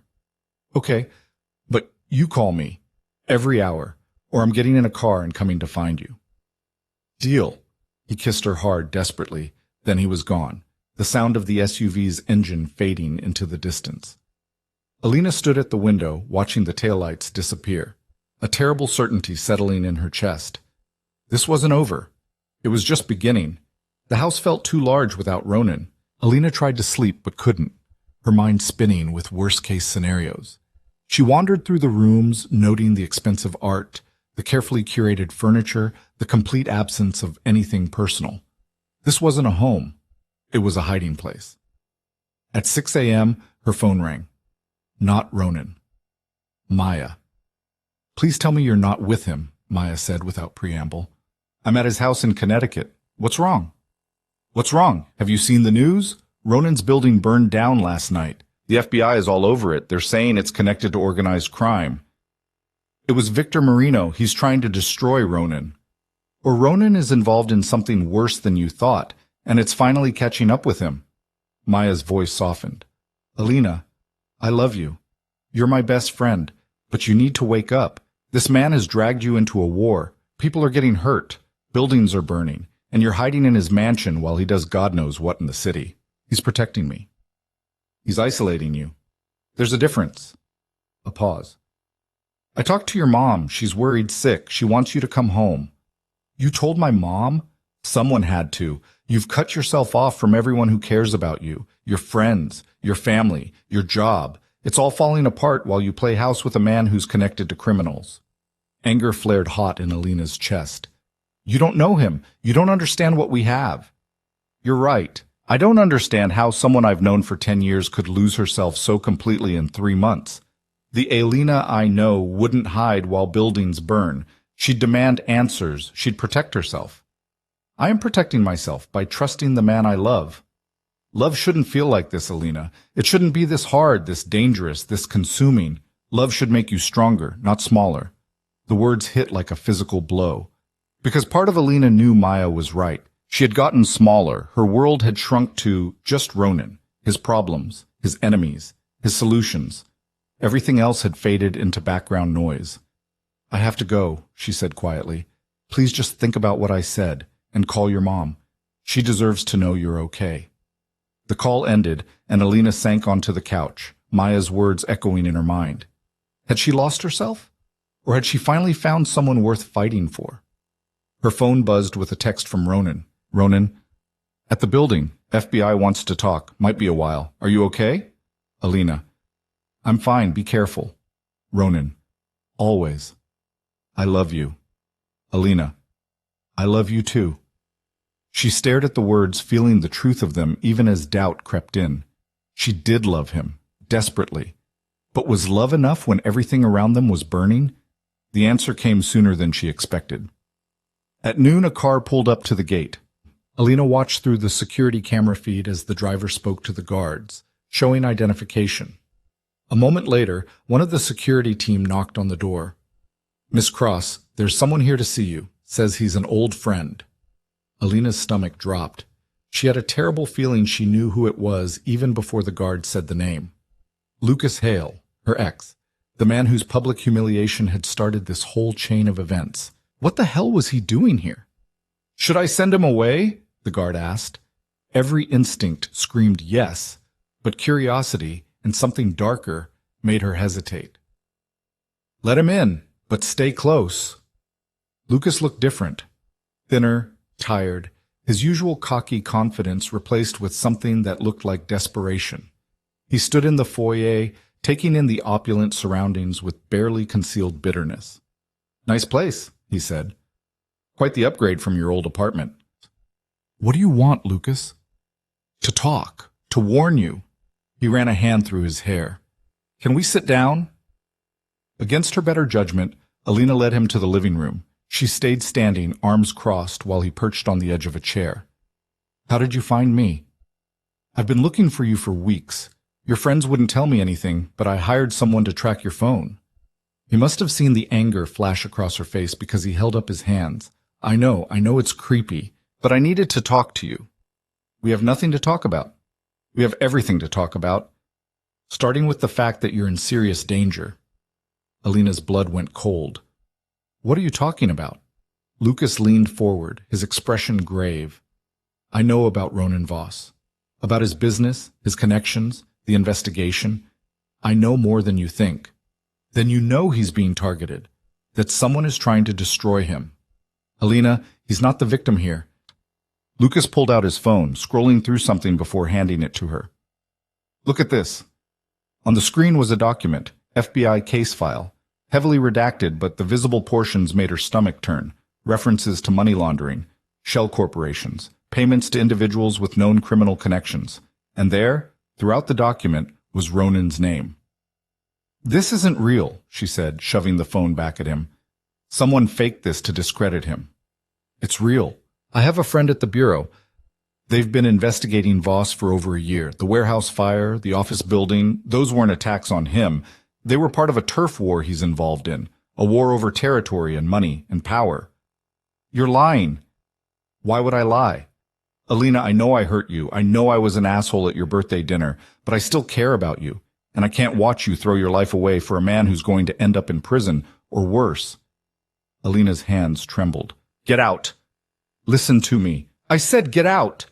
Her voice rose, sharp with anger and fear. You have no right to come here, to my home, and tell me lies about the man I love. Lucas stood, his expression shifting from concern to frustration. He's using you. Can't you see that? You're his cover, the innocent girlfriend who makes him look respectable while he launders money and cuts deals with criminals. That's not true. Then ask him. Ask him about the offshore accounts in the Cayman Islands. Ask him about the payments to Anton Volkov that continued for months after he told you he cut ties. Ask him why the FBI has transcripts of him discussing eliminating Victor Marino. Each accusation landed like a blow. Alina felt her world tilting, the foundation she'd built her trust on cracking. Leave. Now, or I'll have security remove you. Lucas moved toward the door but paused at the threshold. I'm staying at the Fairfield Inn, room 247. When you're ready to hear the truth, the real truth, call me. I'll help you get out of this. I promise. Then he was gone, and Alina was alone with the doubts he'd planted. She should call Ronan, should tell him about Lucas's visit, about the accusations, about the FBI file. But something stopped her. A small voice whispering that maybe, just maybe, she needed to find the truth herself. Her laptop was in the bedroom. She opened it, her fingers hovering over the keyboard. Then she typed, Ronan Voss, Cayman Islands. The search results made her throat tighten. Articles about offshore banking, speculation about wealthy individuals hiding assets, and there, buried in a financial news report from 6 months ago, a mention of several shell corporations linked to Voss Enterprises with registered addresses in Georgetown. She dug deeper, found more connections, more threads that led to questions she didn't want to ask. Her phone rang. Ronan. Hey, she answered, trying to keep her voice steady. I'm done with the FBI. Heading back now. Should be there by 3. He paused. You sound strange. What's wrong? Nothing. Just tired. Alina. She closed her eyes, hating the doubt that had taken root. Lucas was here. Silence. Then, what? My ex. He showed up an hour ago, said he needed to warn me about you. What did he tell you? Things I don't want to believe, about investigations and offshore accounts and deals with people you said you'd cut ties with. More silence. heavy and damning. Ronan, tell me he's lying. It's complicated. Her heart sank. That's not a denial. Because I can't deny all of it. Some of what he told you is probably true, distorted, taken out of context, but based in facts I can't dispute. Tears burned behind her eyes. So you have been lying to me? No. I've been protecting you from parts of my past I'm trying to leave behind. There's a difference. Is there? Because right now it feels exactly the same. Alina, please, let me come home. Let me explain everything in person. No more secrets, no more protection, just the complete truth. She wanted to say yes, wanted to give him another chance to explain, to justify, to make her understand, but Maya's words echoed in her mind. Love shouldn't feel like this. I need time, she whispered. How much time? I don't know, but I can't see you right now. I can't think when you're near me. Don't do this. Don't let Lucas get in your head. Whatever he told you, whatever he showed you, was it true? Do you have offshore accounts you didn't tell me about? The pause was answer enough. Yes, but... She hung up. The phone immediately started ringing again. She turned it off, her hand shaking, her heart breaking. Everything she'd believed, everything she'd trusted, was built on half-truths and careful omissions. Ronan had given her pieces of honesty while hiding the parts that would make her run. And now she was here, alone in his fortress, surrounded by his security, trapped in a life she didn't fully understand. The realization that followed was devastating. She was in too deep to get out safely. Even if she wanted to leave, she knew too much, had seen too much. The people who wanted to hurt Ronan wouldn't care that she was an innocent bystander. To them, she was leverage. Alina sank to the floor, her back against the bed, tears streaming down her face. She'd walked into this willingly, made choices that led her here, and now she was paying the price. Her phone powered back on, immediately flooding with messages. Ronan, please answer. Let me explain. Ronan, I'm sorry. I should have told you everything. Ronan, I'm coming home. We'll figure this out together. Maya, did you think about what I said? I'm worried about you, and one from a number she didn't recognize. Unknown. You wanted the truth. Meet me at the south entrance in 10 minutes. Come alone. Alina stared at the message, her mind racing. This was a trap. Had to be. No one knew she was here except the people Ronan trusted. Unless Lucas had told someone. Unless someone had been watching all along. She should stay inside, should wait for Ronan to return, should trust the security protocols he'd put in place. But the part of her that had taken that first photo, that had gone to dinner with a stranger, that had chosen risk over safety, that part was screaming at her to find answers on her own terms. Alina grabbed her coat and slipped out of the bedroom.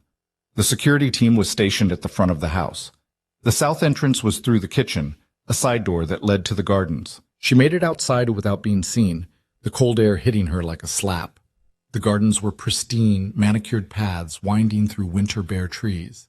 And there, standing by a stone fountain, was a figure in a dark coat. Not Lucas. As Alina approached, the figure turned and her blood turned to ice. It was a woman, elegant, beautiful, and achingly familiar. Victoria Marchand, the woman from the gallery who'd looked at Alina like she was nothing.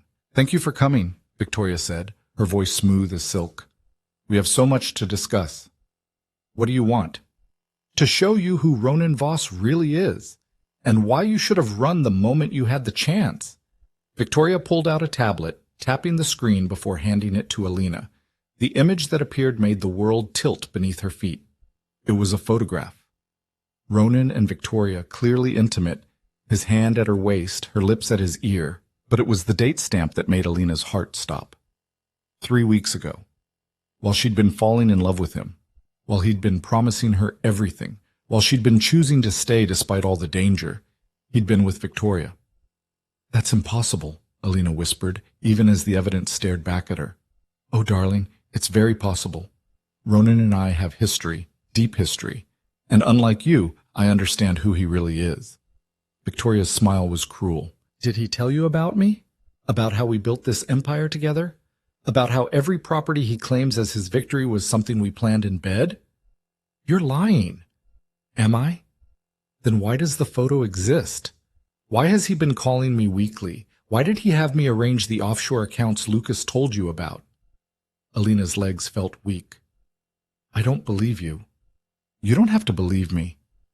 You just have to ask yourself one question. Victoria stepped closer, her voice dropping to a whisper. If Ronan loved you the way he claims, why am I still in his life? Why does he trust me with his secrets while lying to you? The question hung in the cold air, unanswerable and devastating. He's using you, Victoria continued. The innocent girlfriend, the perfect cover for a man whose business is anything but clean. When the investigation closes in, when his empire falls, you'll be the one left holding the blame while he walks away free. Why are you telling me this? Because unlike Ronan, I have standards. I won't watch him destroy a naive girl who actually believes his lies. Victoria's expression hardened. Leave. Tonight. I'll help you disappear before you become collateral damage in a war you never signed up for. Alina looked at the tablet, at the damning photo, at the woman who claimed to know Ronan better than she did. Everything inside her screamed that this was a trap, a manipulation, another layer of deception. But the doubt was there now, planted, growing, impossible to ignore. I need to think, she said. Don't think too long. Time is running out for both of you. Victoria took back the tablet. When you're ready to hear the whole truth, call me, but do it soon, because once Ronan finds out I talked to you, even I won't be able to protect you from what comes next. She turned and walked away, disappearing into the trees as silently as she'd appeared. Alina stood alone in the cold, her world shattered beyond recognition, with no idea who to trust or what to believe. And somewhere on the road from Manhattan, Ronan was racing home to a woman who no longer knew if she wanted him to arrive. Alina made it back to the bedroom before her legs gave out. She collapsed onto the floor, her back against the door, Victoria's words circling like vultures in her mind. The photo. The timeline. The perfect cruelty of it all. 3 weeks ago, she'd been lying in Ronan's arms, believing every promise he whispered against her skin. And if Victoria was telling the truth, he'd been with another woman, using Alina, playing a game she didn't even know existed. Her phone vibrated in her pocket. Another message from Ronan. Ronan, 20 minutes out. Please be there. Please let me explain. She should confront him the moment he walked through the door, should demand answers about Victoria, about the photo, about every lie he'd layered between them. But exhaustion crashed over her like a wave. She was so tired of fighting, of doubting, of trying to separate truth from manipulation. Footsteps thundered up the stairs. The bedroom door rattled against her back. Alina, open the door. Ronan's voice was strained, desperate. Please. She didn't move. I know you're angry. I know Lucas got in your head. But we can fix this. Just let me in. Why should I? The words came out hollow, defeated. So you can tell me more half-truths? More carefully constructed explanations that sound good but mean nothing? So I can tell you everything. The whole truth. No matter how ugly. Alina pressed her palms against the cool wood, her forehead following. I saw Victoria. The silence that followed was deafening. What did you say? Victoria Marchand. She was here, waiting for me in the gardens.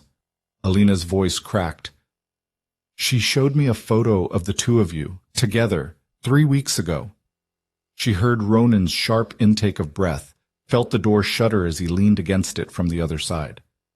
That photo is fake. The timestamp was real. The intimacy was real.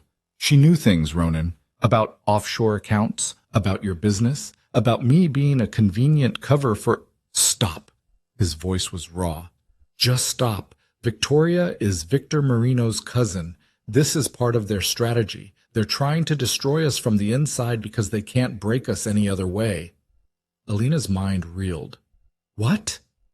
Victoria has been working with Marino for months, feeding him information, helping him coordinate attacks. The photo is doctored, a composite of 2 different images. I haven't been alone with her since that gallery opening where you met her. How do I know you're telling the truth? Because I'm going to show you proof. Right now. But I need you to open this door. Alina's hand trembled on the knob. Every rational thought screamed at her to keep it locked, to protect herself from more pain. But beneath the fear and doubt, a deeper truth pulsed. She still loved him, even now, even broken and terrified. She opened the door. Ronan stood on the other side, looking more wrecked than she'd ever seen him. His suit was rumpled, his hair disheveled, his eyes red-rimmed with exhaustion or emotion, or both. In his hand was his phone. "Look at this." He pulled up a video, turning the screen toward her. "This is security footage from my office, the day Victoria claims we were together." The timestamp matched, but the footage showed Ronan in a conference room with 4 other people, all men, all clearly lawyers or executives. The meeting ran for 3 hours. No Victoria, no intimate moment, no betrayal. "She's lying," he said quietly. The photo was manufactured, probably from the gallery event, edited to look recent and intimate. Alina felt something crack inside her. Why would she do that? To break you, to make you leave me, because as long as we're together, I'm stronger. I have something worth protecting, worth fighting clean for. But if you walk away, I go back to being the man I was before. Ruthless, dangerous, exactly what they want. He set down his phone and reached for her hands, his grip gentle despite the desperation in his eyes. I know I've kept things from you. The offshore accounts are real. They were set up years ago for legitimate tax purposes, but I should have told you. The meetings with people I shouldn't associate with are real. I've been trying to extricate myself cleanly, but I should have been transparent, all of it, every omission, every protection. I thought I was keeping you safe, but I was really just making it easier to lose you. Tears streamed down Alina's face. I don't know what's real anymore. This. He pressed her hand to his chest over his racing heart. This is real. What we have, what we've built. That's the only truth that matters. But Lucas showed me FBI documents. Victoria showed me that photo. How do I know what's manipulation and what's... A loud crash from downstairs cut her off. Ronan's body went rigid, his hand moving to her arm with sudden force. Get in the bathroom. Lock the door. Don't come out until I tell you. What's happening? Now, Alina. She'd never heard that tone from him. Pure command, edged with fear. She ran to the bathroom, her hands shaking as she turned the lock. Through the door, she heard Ronan shouting orders, heard footsteps pounding, heard the unmistakable sound of violence erupting below. This was it. The danger she'd been warned about. The consequences of loving a man whose world was built on fault lines. Minutes stretched like hours. Then she heard footsteps approaching the bedroom. Heavy, unfamiliar. Her heart hammered against her ribs. Alina Cross. The voice was male, cold, speaking through the bathroom door. Come out. We're not going to hurt you. Where's Ronan? Your boyfriend is temporarily indisposed, but he'll be fine if you cooperate. Terror flooded her system. Who are you? Friends of Victor Marino. We just want to talk. Every instinct screamed at her to stay hidden, but the implication was clear. They had Ronan, and they'd hurt him if she didn't comply. Her hand was on the lock when the door exploded inward, not from the intruder's force, from Ronan crashing through from the bedroom side, tackling the man with brutal efficiency. They hit the floor in a tangle of limbs, and Alina saw blood, whose she couldn't tell. She pressed herself against the wall, frozen, as Ronan fought with a viciousness she'd never witnessed. It was over in seconds. The intruder lay unconscious, and Ronan was on his feet, breathing hard, his knuckles split and bleeding. Are you hurt? His eyes scanned her frantically. No, I'm okay. You're bleeding. It's not mine. He grabbed her hand, pulling her toward the door. We need to leave. Now. More are coming. They ran through the bedroom into the hallway. Below, Alina could see Ronan's security team had subdued 2 more men, but the house felt compromised, violated. Ronan led her to a door she'd never noticed before, hidden behind a bookshelf. It opened to a stairwell leading down. Service entrance. Built it myself for situations exactly like this. His voice was controlled now, focused. There's a car waiting at the bottom. We get in, we drive. We don't stop until we're somewhere they can't find us. What about your security team? They'll handle the rest, but getting you out is the priority. They emerged into a garage where a nondescript sedan waited, engine running. Ronan pushed her into the passenger seat and took the wheel, peeling out before she'd even fastened her seatbelt. The drive was a blur of back roads and rural highways. Ronan checking mirrors constantly, his jaw set. Alina's mind raced with questions, but she couldn't form words. The reality of what had just happened was still catching up with her, Someone had broken into Ronan's fortress. They'd come for her, and Ronan had fought, truly fought, to protect her. "Where are we going?" she finally managed. "Vermont. Your hometown, the last place they'd expect. How do you know? I know everything about you, Alina, including that your mother still lives in the house you grew up in." He glanced at her, his expression softening slightly. "We'll be safe there while I end this." "How are you going to end it?" His hands tightened on the wheel. "By giving the FBI everything they need to take down Marino and everyone connected to him, including evidence that will implicate me in things I'm not proud of. I'm going to burn it all down. You'll go to prison. Maybe. Probably. But you'll be safe, and that's all that matters." The sacrifice in those words devastated her. "Ronan, no. There has to be another way." "There isn't. I've spent the last 3 months trying to find one. But Marino's not going to stop. He'll keep coming, keep escalating until one of us is dead or destroyed, and I won't let it be you." Alina stared out the window, watching the dark landscape rush past. This was the man she'd fallen for, not despite his darkness, but because underneath it lived someone capable of this kind of sacrifice, someone who would give up everything for her safety. "What if I don't want you to do this?" she whispered. "Then I'm sorry, but it's already done. I sent the files to the FBI 2 hours ago, before I left the city, before I knew about Victoria's visit or the attack on the house." He took a shaky breath. "I made the choice when I realized that loving you meant being someone worthy of that love. And the man I've been, the empire I've built, isn't worthy." They drove through the night in silence, Alina processing the magnitude of what he'd done. By morning, they were pulling up to a small house on a tree-lined street in a town that time seemed to have forgotten. Her mother's house. Home. The porch light was on despite the early hour. The door opened before they reached it, and her mother stood framed in the doorway, older, grayer, but with the same fierce love in her eyes. "Alina, oh, baby." She pulled her daughter into a crushing embrace, then pulled back to study Ronan with a mother's sharp assessment. "You must be the man who's been keeping my daughter away." "Mom, it's okay." Ronan's voice was gentle. "She's right. I'm Ronan Voss, and I'm sorry for everything I've put your daughter through." Her mother's expression softened slightly. "Come inside. Both of you. You look like you've been through hell." The house was exactly as Alina remembered. Warm, cluttered with memories, smelling of coffee and cinnamon. Her mother bustled around making breakfast while Ronan sat at the kitchen table, looking distinctly out of place among the floral curtains and family photos. "So," her mother said, setting down plates of eggs and toast, "are you going to tell me what's really going on? Or do I have to guess?" Alina looked at Ronan, then back at her mother. "It's complicated. Love usually is, but running usually isn't the answer. We're not running. We're—" Alina paused, realizing she didn't know what they were doing. Hiding, regrouping, waiting for the inevitable? Ronan set down his fork.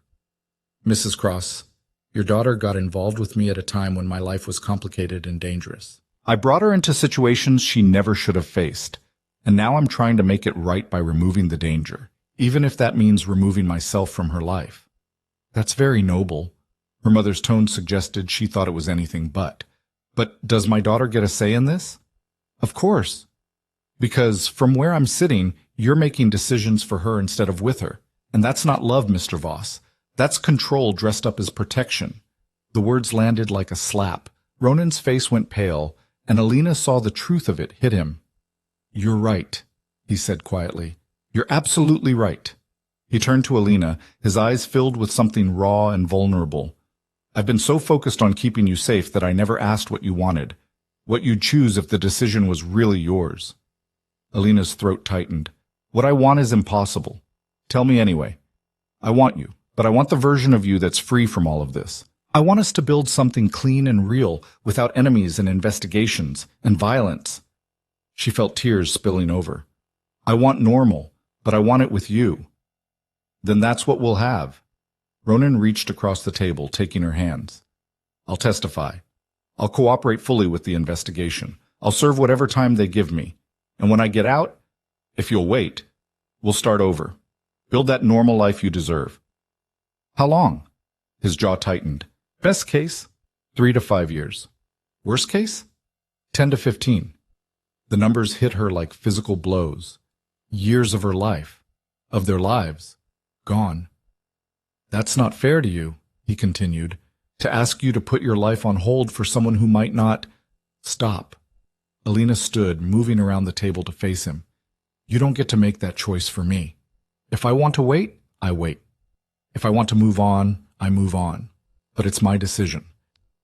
Her mother quietly excused herself, leaving them alone in the kitchen. Ronan pulled Alina into his lap, his arms wrapping around her like he could shield her from the future bearing down on them both. I love you, he said into her hair. More than I knew it was possible to love someone, more than my empire or my freedom or anything else in this world. I love you too. That's why this is so hard. They sat like that as the sun rose higher, holding each other, neither speaking the truth they both knew. Love wasn't going to be enough to avoid the consequences, but maybe it was enough to survive them. The FBI arrived 3 days later. Not at her mother's house. Ronan had arranged to meet them at a federal building 2 hours away. He'd spent those 3 days with Alina, walking through her childhood town, meeting her old friends, seeing the life she'd lived before him. It felt like goodbye stretched out over 72 hours. On the morning he left, they stood in her mother's driveway, the car that would take him away idling at the curb. I need to tell you something, Ronan said, his hands framing her face. Before I go. Before everything changes. What? Lucas was working with the FBI. He approached you intentionally, planted those documents to make you doubt me. Victoria was working with Marino, but Lucas was working with the authorities. They were all using you to get to me. The revelation should have shocked her.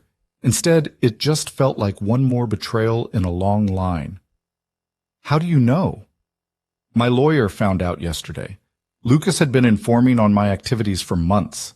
Your relationship with him, the public breakup, it was all designed to make you vulnerable, to make you the perfect entry point into my life. Alina felt sick. So everything from the beginning was a setup? Not everything. Not us. Ronan's voice was fierce. That photo you sent me? That moment of vulnerability? That was real. And everything that followed, every conversation, every choice, every time we chose each other, that was real too. Lucas might have created the circumstances, but what we built was ours.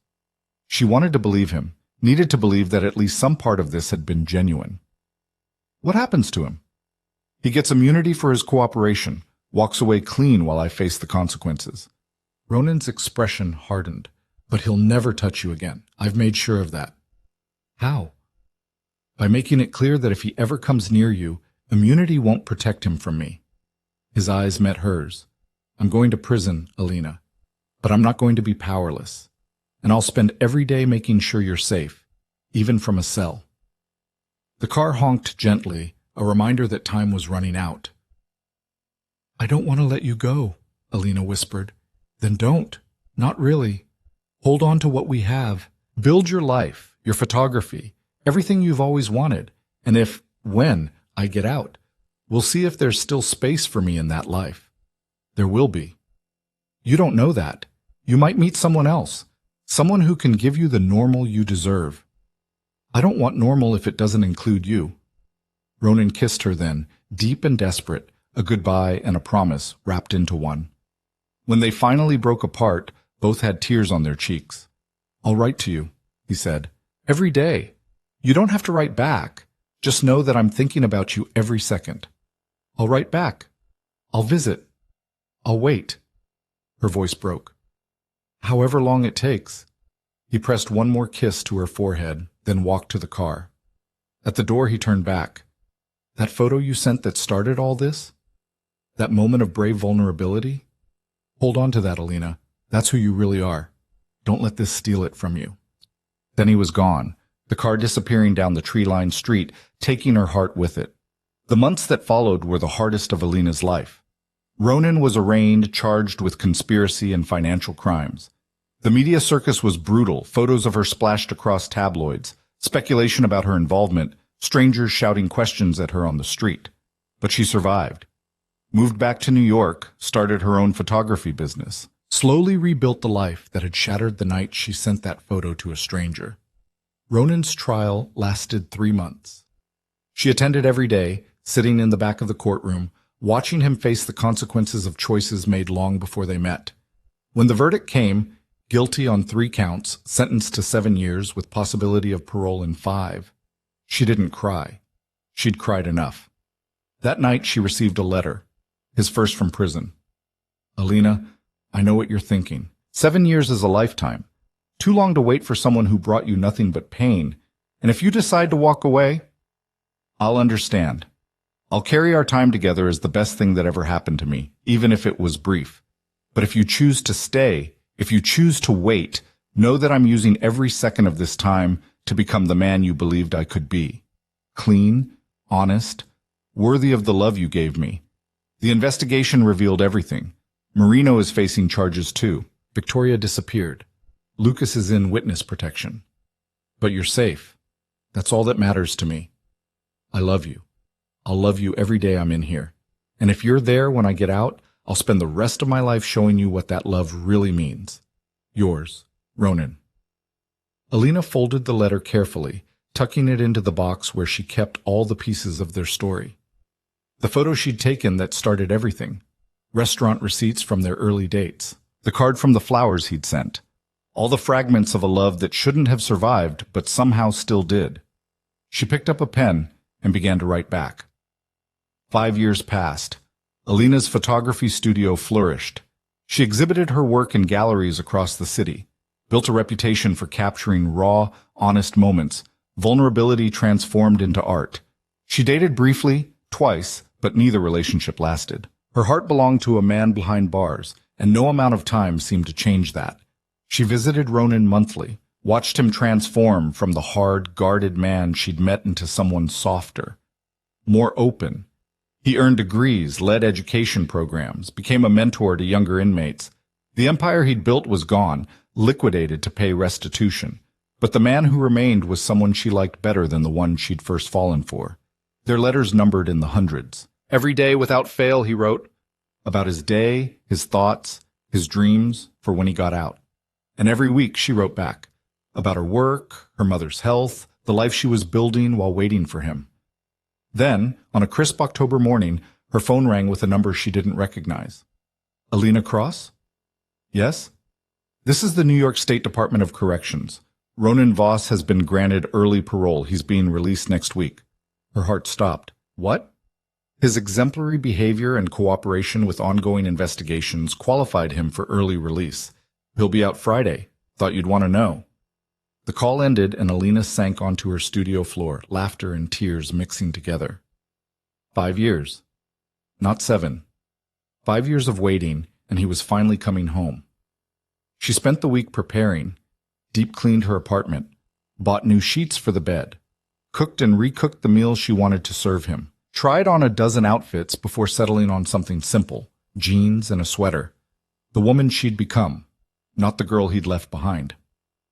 On Friday, she stood outside the correctional facility as the sun rose, watching the gates, waiting. And then he was there, older, leaner, his hair touched with gray at the temples, but his eyes, when they found hers across the parking lot, held the same intensity that had captured her 5 years ago. Ronan walked toward her slowly, as if afraid she might disappear. When he reached her, he stopped, his hands at his sides. "Hi," he said, his voice rough from emotion. "Hi." Alina's tears were already falling. "You're here. Where else would I be?" He pulled her into his arms, and they held each other in the morning light, 5 years of longing compressed into a single embrace. "You waited," he whispered against her hair. "I told you I would." They stood like that for a long time, neither ready to let go. Finally, Alina pulled back, studying his face. "Are you ready for this? For real life outside?" "I'm ready for you. Everything else we'll figure out together." She drove him to her apartment, the same building where this had all started, though she'd moved to a larger unit. He moved through the space carefully, taking in her photographs on the walls, the life she'd built. "You did it," he said, studying an exhibition poster with her name on it. "Everything you always wanted." "Not everything. Not yet." He turned to face her, and the question in his eyes was clear. I'm still in, Alina said. If you are, but we start over. Clean slate. Build something real this time. No secrets? No secrets. No empire? No empire. Just us. Ronan crossed to her, his hands gentle as they framed her face. I don't deserve you. You're right, but you're stuck with me anyway. He kissed her then, and it felt like coming home, like 5 years dissolved into nothing. Like every letter, every visit, every moment of waiting had led to this. That night they lay in her bed, wrapped around each other, talking until dawn. About his time inside, about her business, about the future they wanted to build. I got a job, Ronan said. Start Monday. Working for a nonprofit that helps former inmates reintegrate. It's not glamorous, but it's honest. It's perfect. I sold everything that was left of my old business. Put it all in a trust for Marcus Reeves's daughter. She's starting college next year. Alina's throat tightened. You did that? I did a lot of thinking in prison about the man I was and the man I want to be, and I realized that the only way forward is to make amends for the past. What about us? What do you want for us?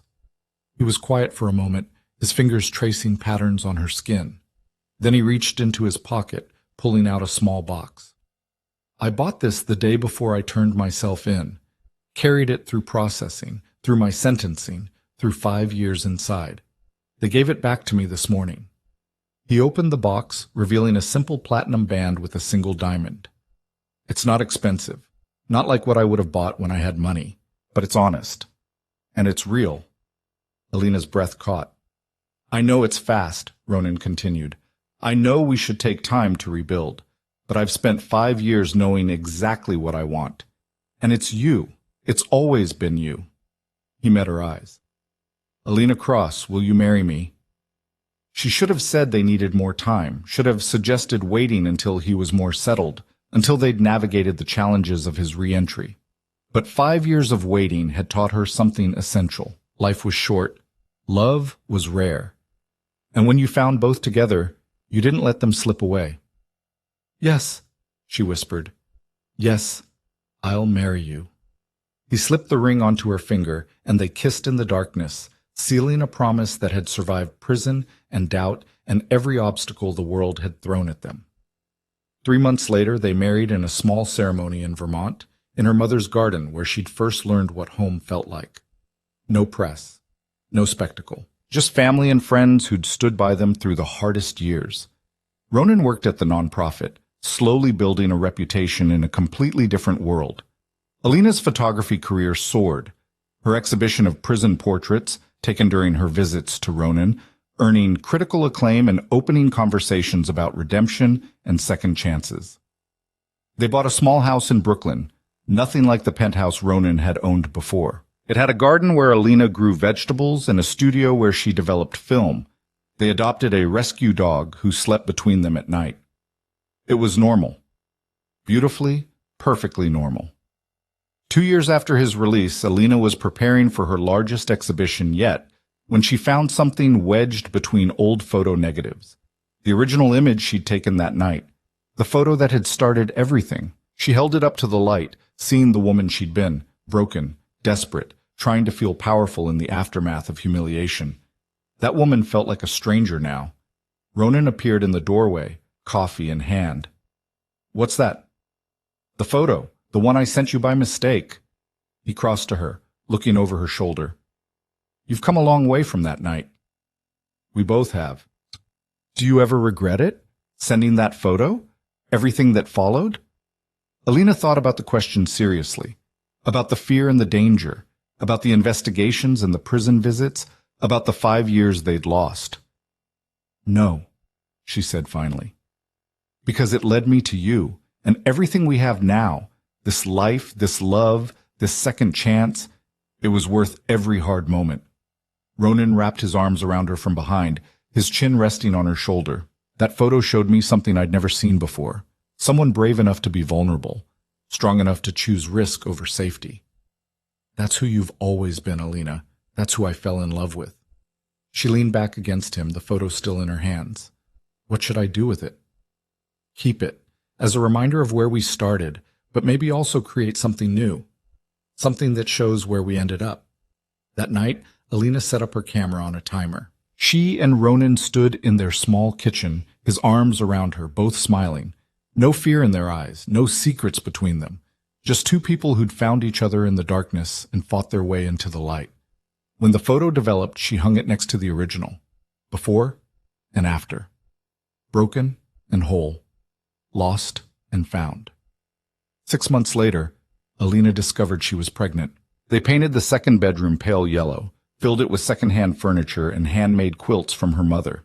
Ronan read parenting books with the same focus he'd once given to financial reports. Their daughter was born in spring, with Ronan's dark hair and Alina's eyes. They named her Grace for the second chance they'd been given. Life wasn't perfect. Ronan still had nightmares about prison. Alina still struggled with trust. They fought about money and parenting and whose turn it was to walk the dog. Normal problems for normal people living a normal life. But on quiet evenings, when Grace was asleep and the city hummed beyond their windows, they'd sit together on the couch, Ronan's arm around Alina's shoulders, and remember the journey that brought them here. "I was thinking," Alina said one night, "about that first message you sent me. When I accidentally sent you the photo." "What about it?" "You said everyone makes mistakes, but some are more interesting than others." Ronan smiled. "I remember." "Do you still think it was a mistake?" He turned to face her, his hand cupping her cheek. "No. I think it was the best accident that ever happened to both of us. A wrong number that turned into the rightest thing in my life. Even with everything we went through? Especially because of everything we went through, it made us who we are, made us strong enough to handle this."